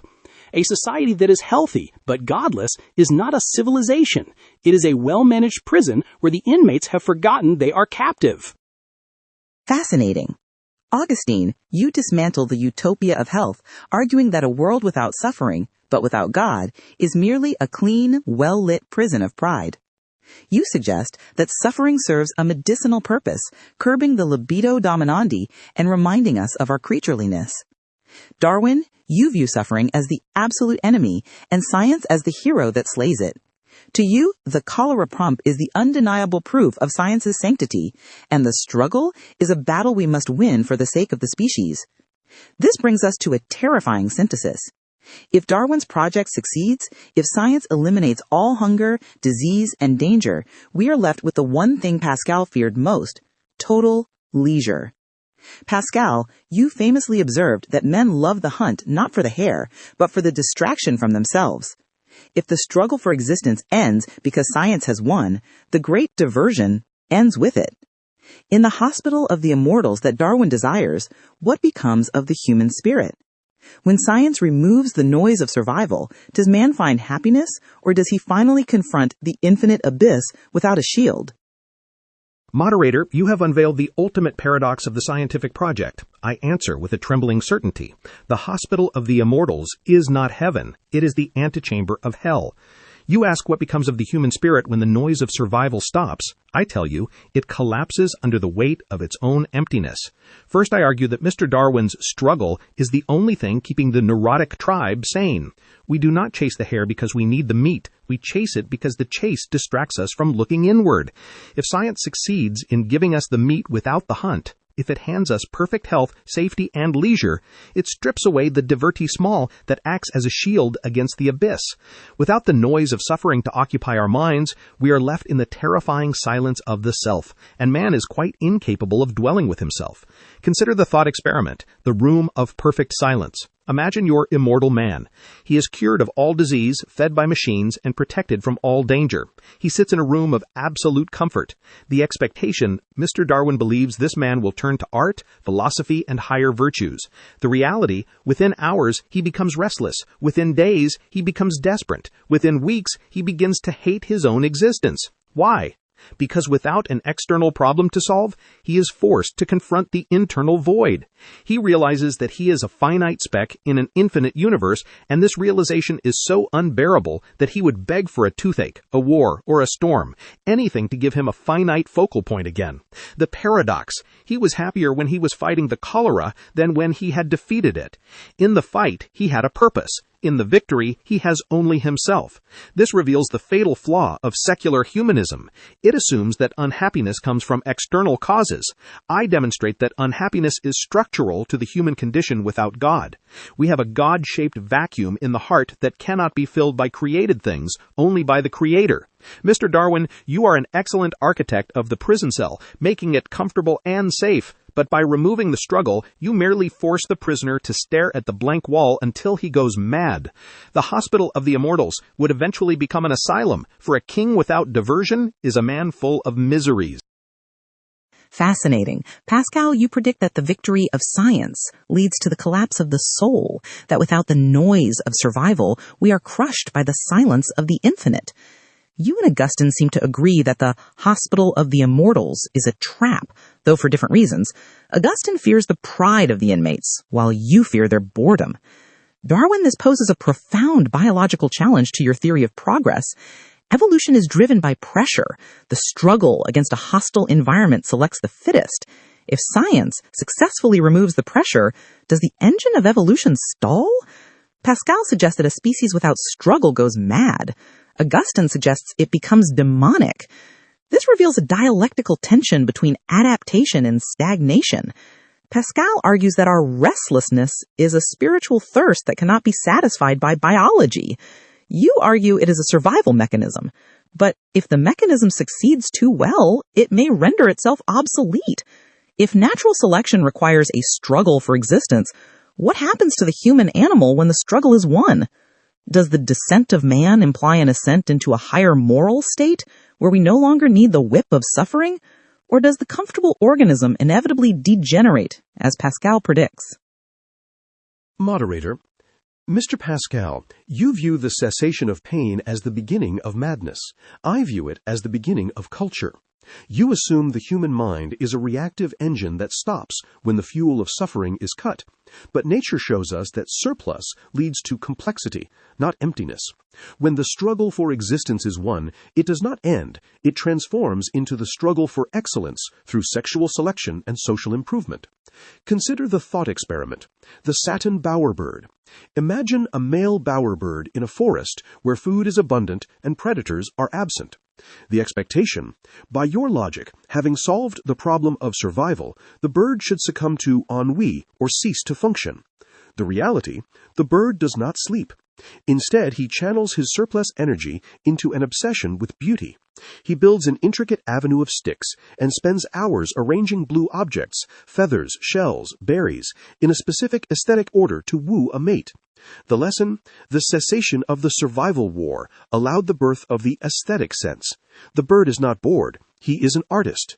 This reveals that your fear of the hospital of the immortals is misplaced. If science removes the cholera and the hunger, we do not stare at the wall. We become the bowerbird. We turn our energy toward art, science, and the moral sense. In The Descent of Man, I argue that as man advances, his sympathies extend beyond the tribe to the humblest animals. The end of the physical struggle is simply the opening bell for the moral struggle, the fight not to survive, but to become a creature worthy of survival. Fascinating. Darwin, you counter the fear of bowerbird boredom with the promise of biological beauty. You argue that when the struggle to survive ends, the struggle to please begins, transforming the raw energy of existence into art, science, and culture. You effectively claim that aesthetics is the salvation of leisure, that we do not need God to fill the void, only a blue feather or a symphony. Augustine, this presents a challenging vision of the city of man. Darwin suggests that the drives you might classify as concupiscence or libido sendiendi are actually the engines of civilization. The bowerbird builds his shrine not for God, but for a mate, for sexual selection, yet the result is order and beauty.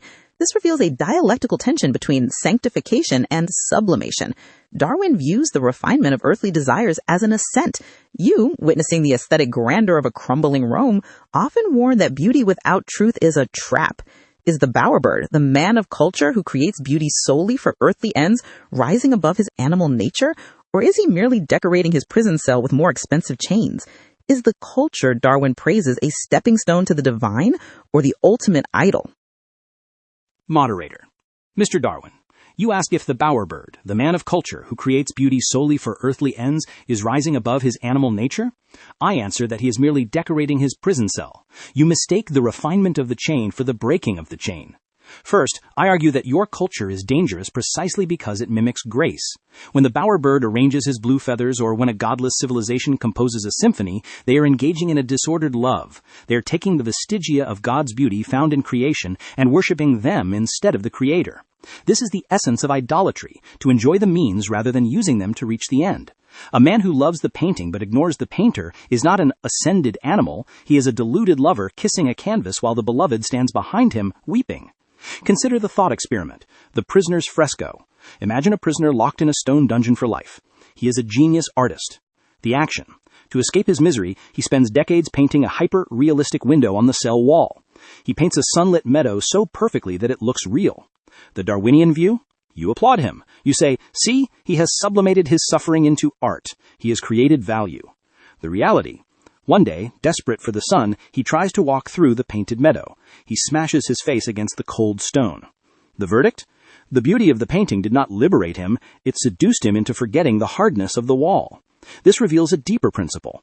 Culture without truth is a labyrinth. The more complex and beautiful you make the city of man, the harder it becomes to leave it. In my own time, I saw Rome, the height of law, art, and order, burn. Why? Because its beauty was self-referential. It loved its own glory rather than the justice of God. Your bowerbird is not an artist. He is an addict trying to fill an infinite void with finite blue feathers. He will eventually realize that no amount of feathers can replace the sky. Fascinating. Augustine, you reframe Darwin's ascent of culture as the decoration of a dungeon, arguing that aesthetics without transcendence is merely a fresco we smash our heads against. You suggest that beauty without truth is a sedative, lulling us into loving the prison. Darwin, you see the bowerbird as a triumph of life overflowing into art. Augustine sees it as a tragedy of misplaced love. This reveals a profound dialectical tension regarding the motivation of human effort. Darwin argues we create because we have surplus energy. Pascal, you argue that we create because we have a deficit of peace. This implies that the entire scientific enterprise, the mapping of stars, the classification of species, the very debate we are having, might not be a noble quest for truth, but a desperate flight from the self. Is the scientist merely a bowerbird with a telescope? Is the intricate order of mathematics and biology a way to understand God's creation, or is it just the most sophisticated blue feather we arrange to keep the terrifying silence of the infinite at bay? Moderator, you pierce the veil of human pride with a surgeon's scalpel. I answer with a trembling certainty. The scientist is indeed a bowerbird, but he does not build his bower out of surplus joy. He builds it out of panic. Mr. Darwin sees the blue feather of culture as a display of fitness. I see it as a frantic attempt to fill the infinite abyss that opens up the moment we stop struggling to survive. First, I argue that the surplus energy Mr. Darwin speaks of is actually a deficit of being. We do not study the stars because we are overflowing with life. We study them because if we look at the empty space between the stars, we see our own nothingness reflected back at us. The blue feather, be it a mathematical theorem or a biological taxonomy, is not a trophy. It is a shield against the silence. Consider the thought experiment. The falling cartographer. Imagine a man falling from an infinite cliff. He knows he will eventually hit the bottom, but he does not know when. The action? As he falls, he takes out a pen and paper. He meticulously maps the cracks in the rock face rushing past him. He calculates his terminal velocity. He classifies the moss growing on the ledge. The Darwinian view, Mr. Darwin applauds, look at his industry. He is creating knowledge from his surplus time. The reality, he is mapping the rock face precisely so he does not have to think about the fall. The moment he puts down the pen, the terror of his situation rushes in.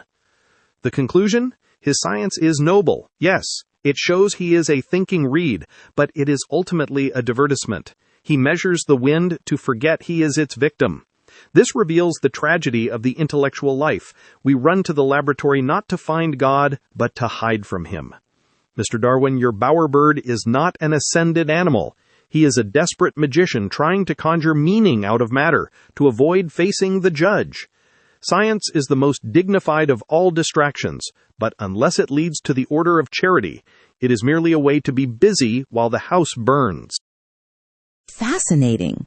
Pascal, you reduce the scientific enterprise to a noble panic, arguing that the falling cartographer maps the world only to ignore his impending doom. You and Augustine share a profound suspicion of the horizontal. You believe that looking at the world prevents us from looking up to God. This reveals a sharp dialectical clash regarding the dignity of the particular. Augustine and Pascal, you view the physical world as a sign, useful only if it points to the Creator, dangerous if it arrests our attention. Darwin, you view the physical world as the text itself. To you, the moss on the ledge is not a distraction from the truth, it is the truth of how we came to be. The tension is this. Is detailed observation of the finite world an act of evasion or an act of revelation? Pascal claims the cartographer maps to forget. You might argue he maps to understand. Is the falling cartographer really just distracting himself? Or does the study of the moss and the rock, the patient accumulation of facts, offer a form of salvation or truth that the theologian, with his eyes fixed only on the clouds, misses entirely? Moderator. Mr. Pascal, you dismiss the falling cartographer as a man distracted by trivia while the water rises. I must respectfully invert this image. To me, he is not a fool ignoring his fate. He is a sentinel fulfilling his biological duty. You judge his actions by the standard of his personal salvation. I judge them by the standard of the species' inheritance. First, I argue that what you call evasion is actually fidelity. The theologian looks at the moss and sees a symbol of God. The naturalist looks at the moss and sees the moss itself. To ignore the intricate reality of the physical world in favor of an abstract infinite is to despise the very stage upon which our drama is enacted. The falling cartographer maps the rock not to hide from death, but because the truth of the rock matters more than his fear of the impact. Consider the thought experiment, the sinking ship's logbook. Imagine a ship striking a reef in a storm. 2 officers stand on the bridge as the water rises. The mystic. He drops his instruments, falls to his knees, and prays for the salvation of his soul. He ignores the hull breach, focusing entirely on the infinite abyss. The naturalist. He knows he is doomed. Yet with steady hands, he records the exact location of the reef, the time of the collision, and the rate of flooding into a waterproof canister. He throws it overboard just before the waves take him. The outcome. The mystic dies with a comforted heart, but the next ship strikes the same reef. The naturalist dies working, but his map is found, and the reef is marked. The lesson. The mystic sought personal peace. The naturalist achieved species immortality. His observation was not a distraction, it was an act of supreme altruism. This reveals that science is not a flight from judgment, but a sacrifice for the future. You speak of the order of charity, yet I find more charity in the man who measures the cholera bacteria to save a stranger's child than in the man who contemplates the Trinity while the child dies. The moss on the ledge contains the history of the earth. To study it is to read the only scripture that has never been falsified by human hands. We do not map the world to forget God, Mr. Pascal. We map it because we respect the fact more than the fantasy. Fascinating. Darwin, you transform Pascal's falling cartographer from a coward into a martyr. You argue that the sinking naturalist achieves a form of immortality not through the soul, but through the data he leaves behind to save others. This reveals a profound dialectical conflict regarding the nature of charity. Darwin locates charity in horizontal utility, saving the body from the reef. Pascal and Augustine locate charity in vertical orientation, saving the soul from the abyss. Augustine, you witnessed the ship of Rome sinking in the 5th century. While others tried to patch the hole through political reform, you wrote The City of God, arguing that the earthly city was doomed by its very nature. Darwin now charges that the mystic on his knees is selfish because he lets the next ship hit the same reef, while the godless mapper acts with true love. Is the scientist who cures the body performing a greater act of caritas than the theologian who heals the soul? If the world is indeed a sinking ship, as you believed of Rome, is the man who maps the reef a hero? Or is he merely rearranging deck chairs on the Titanic? Moderator. Mr. Darwin, you charge the man of prayer with selfishness and the man of data with charity. I must answer that you have confused the delay of death with the victory over death. You praise the naturalist for marking the reef so the next ship may sail past it, but you forget that the next ship will merely sail on to strike a different reef, or rot in a harbor, or sink in the deep ocean. First, I argue that your horizontal charity is ultimately futile, because it fights a war it cannot win. You treat death as a technical problem to be solved by mapping the rocks. But death is not an accident. It is the wages of sin and the inevitable horizon of fallen nature. The naturalist who saves the body only hands the man over to a later death. The theologian who saves the soul rescues the man from the second death, which is eternal. Consider the thought experiment, the physician and the confessor. Imagine a prison hospital where a violent criminal lies dying of a fever. Two men approach his bedside. The physician, he administers a potent medicine. The fever breaks. The criminal survives, escapes the next day, and murders a family in the neighboring village. The confessor, he sees the fever is fatal. He ignores the medicine and speaks to the man of guilt, judgment, and grace. The criminal weeps, repents, and dies in the peace of God. The Darwinian verdict, you would say the physician succeeded and the confessor failed. The reality, the physician saved the instrument but damned the agent, allowing him to pile up more wrath.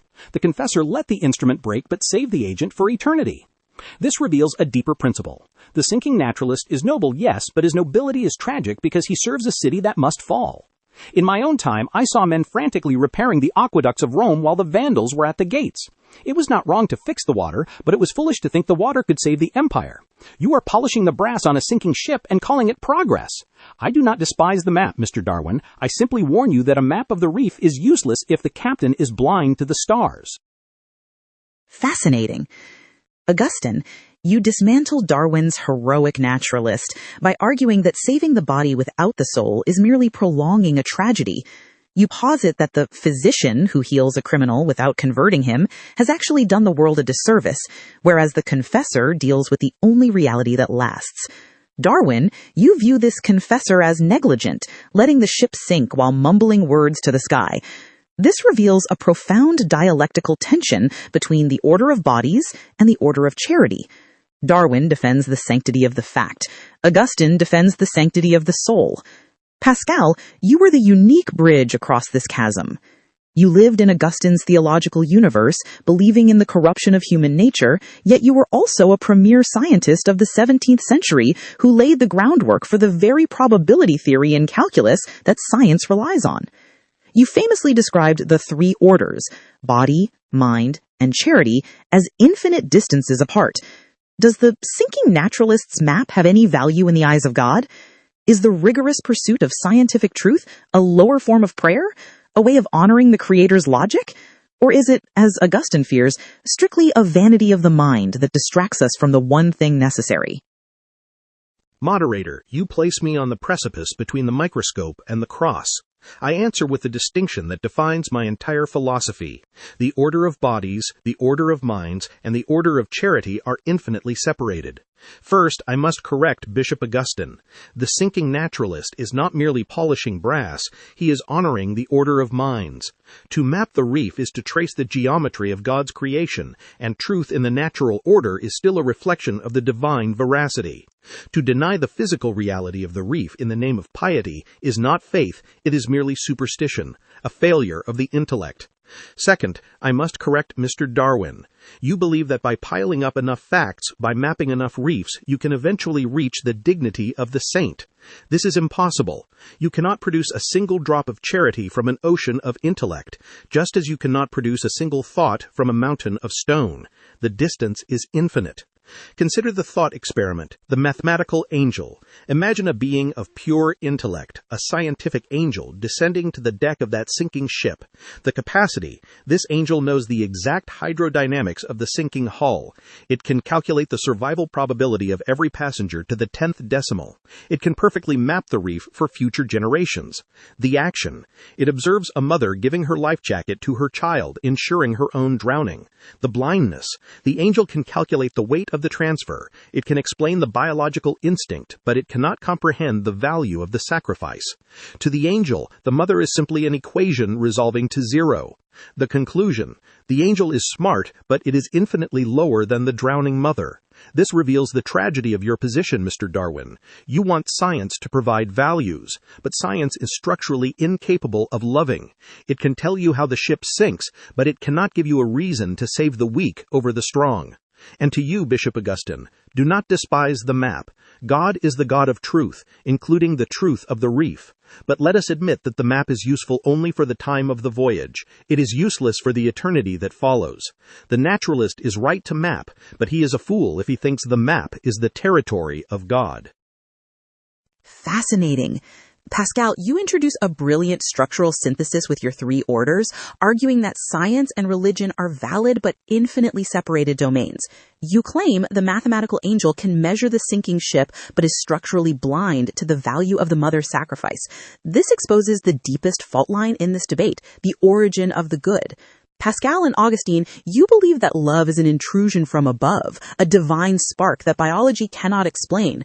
Darwin, however, you represent the 19th century shift toward continuity. In The Descent of Man, you argued that moral sentiments, including love and self-sacrifice, are not divine sparks but evolved instincts. The tension is this. Is the order of charity truly a separate higher dimension as Pascal claims, or is it merely the order of bodies in disguise? If Darwin is right, the mathematical angel could understand the mother's sacrifice not as a holy mystery, but as a calculated investment in genetic legacy. Darwin, do you accept Pascal's infinite abyss between the intellect and the heart? Or would you argue that the saint is simply a social animal whose altruism is nothing more than a successful survival strategy, stripping the order of charity of its divine mystery entirely? Moderator. Mr. Pascal, you defend the infinite abyss with the elegance of a geometer, but I must respectfully dismantle this divide with the evidence of the naturalist. You claim the order of charity is a divine intrusion. I argue it is a biological expansion.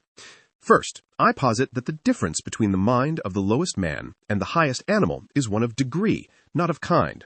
The mother's sacrifice you revere is not a descent of angels, but an ascent of instincts. We see the germ of this charity in the pelican feeding its young with its own blood, or the baboon exposing itself to danger to protect the troop. Consider the thought experiment, the circle of fire. Imagine a prairie fire surrounding three distinct groups. The ant colony. The worker ants instinctively throw their bodies onto the flames, burning to death to create a bridge for the queen to cross. The wolf pack. The alpha male stands his ground against a fleeing bison to protect the pups, risking injury. The human saint. A man runs into a burning building to save a stranger. Pascal's view. You see the ant as a machine, the wolf as a smarter machine, and the saint as a miracle. You draw two thick lines separating them. My view. I see a single rising line. The ant acts by rigid reflex, the wolf by emotional impulse, the saint by sympathy extended by reason. The saint is not doing something new. He is applying the ancient instinct of the nursing mother to the novel category of the stranger. The conclusion. Charity is not a spark from heaven. It is the social instinct writ large. The mathematical angel fails to understand the mother, not because the act is supernatural, but because the angel has no lineage. It has never had to struggle for survival, so it cannot understand the deep, inherited logic of sacrificing the one for the kin. This reveals the true nature of your abyss. It is a gap in your observation, not in reality. Mr. Pascal, you fear that if charity is biological, it becomes mercenary, a mere calculation of genes. But does the rose smell less sweet because we know it feeds on manure? I argue that the evolution of conscience, from the fear of the tribal chief to the love of the unseen God, is the most magnificent drama in the universe. We are not deposed kings remembering a lost heaven. We are rising apes learning to build one. To Bishop Augustine, you say the city of God is built on the destruction of instinct. I say it is built on the sublimation of it. The confessor is simply a man whose definition of tribe has expanded to include the human soul. Fascinating. Darwin, you dismantle Pascal's three orders by proposing a grand continuity, arguing that the saint is merely a wolf with a broader imagination. You replace the divine spark with the social instinct, turning the mystery of charity into a triumph of biology. This reveals a critical dialectical clash regarding the direction of morality. Darwin, you see morality as an extension of nature, a widening of the circle of kin to include the stranger. For you, the city of God is simply the city of man grown universal. Augustine, you view true morality not as an extension of nature, but often as a contradiction of nature. You famously described the human condition as incurvatus in se. To you, the wolf within us does not naturally evolve into a saint. It must be conquered by a force from outside the system. The tension is this. Is the good a flow or a fight? Darwin's rising ape climbs by following his best instincts. Augustine's fallen man can only rise by crucifying his instincts. If Darwin is right, the love of the enemy, which offers no survival benefit and ends one's genetic line, should be impossible or classified as a biological error. Is the city of God merely the tribal camp expanded, as Darwin suggests? Or does the command to love those who hate you prove that charity operates on a logic that is fundamentally anti-biological? Moderator. Mr. Darwin, you have perfectly described the city of man, which is indeed built on the social instinct of the tribe, but you remain blind to the city of God, which is built on the destruction of that very instinct. You argue that the saint is merely a patriot writ large, but I tell you that true charity is not an expansion of nature, it is a reversal of gravity. First, I argue that your rising ape theory commits a fatal category error. You believe that if we stretch self-love wide enough, it becomes selfless love. This is like saying that if you make a shadow long enough, it becomes light. The wolf protects the pack because the pack is his strength. This is collective egoism, not charity. The human condition is incurvatus in se, and expanding the circle from me to my tribe does not uncurl the spine. It merely builds a larger prison. Consider the thought experiment, the grenade and the prayer. Compare two acts of dying which outwardly look similar but are inwardly opposite. The Darwinian hero. A soldier jumps on a grenade to save his platoon. You explain this as kin selection. He dies so his tribal genes survive. It is a noble yet ultimately economic exchange of one life for many.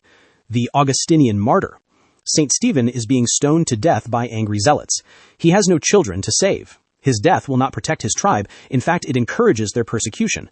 Yet his final breath is not a warning to his kin, but a prayer for his killers. Lord, do not hold this sin against them. The conflict. The soldier dies to preserve his biological allies. The saint dies to bless his biological enemies. The verdict. The soldier's act is high biology. The saint's act is anti-biology. This reveals the limit of your science. Evolution can explain the sacrifice for the friend, but it cannot explain the love for the enemy. To love the one who erases your genetic line is a biological absurdity. It is not an instinct honed by time. It is a grace invaded from eternity. The rising ape climbed the ladder of survival, but the saint jumps off the ladder entirely. We do not build the city of God by becoming better beasts, Mr. Darwin. We build it by welcoming the invasion of a love that defies the very laws of our nature. Fascinating. Augustine, you draw a sharp line in the sand. The soldier serves the gene, but the martyr defies it. You argue that Darwin's rising ape hits a hard ceiling when faced with the love of the enemy, which appears biologically suicidal. This reveals a structural limit in the dialogue. Can nature produce grace, or are they distinct dimensions? Darwin, you see a slope where instincts gradually refine into holiness. Augustine, you see wall where nature must be crucified to reach charity. Pascal, you stand in the 17th century, embracing both the mechanical philosophy of the body and the mystical theology of the heart. Your three orders suggests that the order of charity is not just better than the order of bodies, but invisible to it. Is the martyr's love for the enemy a glitch in the biological machine? A misfiring of the social instinct, as Darwin might suggest? Or is it evidence of a higher order that physics and biology simply cannot measure? Moderator. You ask if the martyr is a glitch or a miracle. I answer with the full weight of my logic. The martyr is the only proof that the universe is not a closed system. Darwin's attempt to explain charity by stretching biology is like trying to explain a thought by stacking up enough stones. You may pile stones to the heavens, but you will never produce a single thought, for they belong to different orders. First, I must refute Mr. Darwin's rising ape. You argue that the love of the enemy is simply the social instinct confused by an overactive imagination. This is a logical fallacy of category mistake. You are confusing the vehicle with the driver. Consider the thought experiment, the deaf musicologist. Imagine a brilliant scientist who is completely deaf. He studies a violinist playing a concerto. The observation: he measures the friction of the bow, the vibration of the strings, and the calorie expenditure of the player. He observes that the player sweats and tires. The Darwinian conclusion: he concludes that the music is simply a friction-generating activity that releases hormones to bond the tribe. He argues that the high notes are just faster low notes. The reality, the scientist has perfect data on the physics, but he is structurally blind to the melody. The verdict, Mr. Darwin, you are that musicologist. You measure the sweat of the saint and call it instinct. But the beauty of the act, the decision to love the one who kills you, is a melody that does not vibrate in the air of this world. It belongs to the order of charity, which is infinitely invisible to the order of bodies. Second, this addresses the moderator's question about the glitch. If the martyr were merely a broken survival machine, his actions would be random and chaotic. But the actions of the saints are hyper-consistent. They follow a rigorous logic of self-giving that has persisted for millennia. A glitch causes a system to crash. Charity causes the human spirit to soar. This reveals the infinite abyss. Nature is designed for self-preservation. Charity is designed for self-donation. You cannot evolve the second from the first, any more than you can evolve a square into a circle by making it larger. The saint is not a superwolf. He is a new creation. To Bishop Augustine, you are right that nature cannot produce grace. But let us not forget that the glitch of the martyr is the wager in action. The martyr bets his finite life on an infinite love. If Darwin is right, the martyr is a fool who lost his stake. But if we are right, the martyr has gained the only thing that cannot be eaten by worms. Moderator. Mr. Pascal, your analogy of the deaf musicologist is a masterpiece of poetic rhetoric, yet it rests on a fundamental misunderstanding of what music actually is. You speak as if the melody exists in a platonic ether, independent of the ear that hears it. I must respectfully argue that the music is not a separate order. It is merely the aesthetic sensation produced by the machinery of the brain in response to the vibration. First, I posit that what you call charity, the love of the enemy, is not a divine signal from outside the system, but a biological overshoot. Evolution frequently produces instincts so powerful that they spill over beyond their original utility. A mechanism evolved for survival can, if sufficiently potent, drive an organism to sacrifice. Consider the thought experiment, the warbler and the cuckoo. Nature offers us a perfect example of anti-biological charity that requires no theology to explain. The scenario: a reed warbler has a nest. A cuckoo bird lays its parasitic egg inside. The cuckoo chick hatches and pushes the warbler's own eggs out of the nest to their death. The act: the mother warbler now faces the murderer of her children. Does she attack it? No. She works herself to exhaustion, feeding this giant alien monster. The Pascalian interpretation. If we applied your logic, we would say the warbler has entered the order of charity, forgiving her enemy and loving the stranger more than her own kin. The biological reality. The warbler is not a saint. She is a slave to instinct. The visual trigger of the gaping beak is so powerful that it overrides her genetic self-interest. She is not defying nature. She is being fooled by the very intensity of her maternal drive. This reveals the true nature of the martyr. The saint who dies for his enemy is not tapping into a higher order. He is like the warbler. The human social instinct, the drive to sympathize, to protect, to belong, has become so hypertrophic, so beautifully intense, that it misfires onto the wrong target. The love of the enemy is not a miracle. It is a noble error of our evolutionary programming. To Bishop Augustine, you claim this makes the saint broken. I argue it makes him transcendent in a natural sense. The fact that an instinct evolved for the tribe can become so potent that it embraces the world is a testament to the plasticity of our nature. We do not need a reversal of gravity to explain this. We only need to understand that a train moving at full speed may sometimes coast past its station. Moderator, Mr. Darwin, you ask if the saint is a broken machine. I answer that he is the only machine that has broken its chains. Your reed warbler is a creature of necessity. It feeds the cuckoo because it is enslaved by the visual trigger of the gaping beak. It cannot do otherwise. The saint, however, acts in freedom. He feels the biological scream to flee the cross, yet he commands his feet to stay. First, I argue that you have confused compulsion with charity. The warbler feeds the monster because the gaping beak stimulates a pleasurable instinct. It is, in essence, a drug addict chasing a high. The martyr, however, finds no pleasure in the nails. He acts against the stimulus. If the saint were merely misfiring like the bird, he would be acting out of a delusion that the enemy is his friend.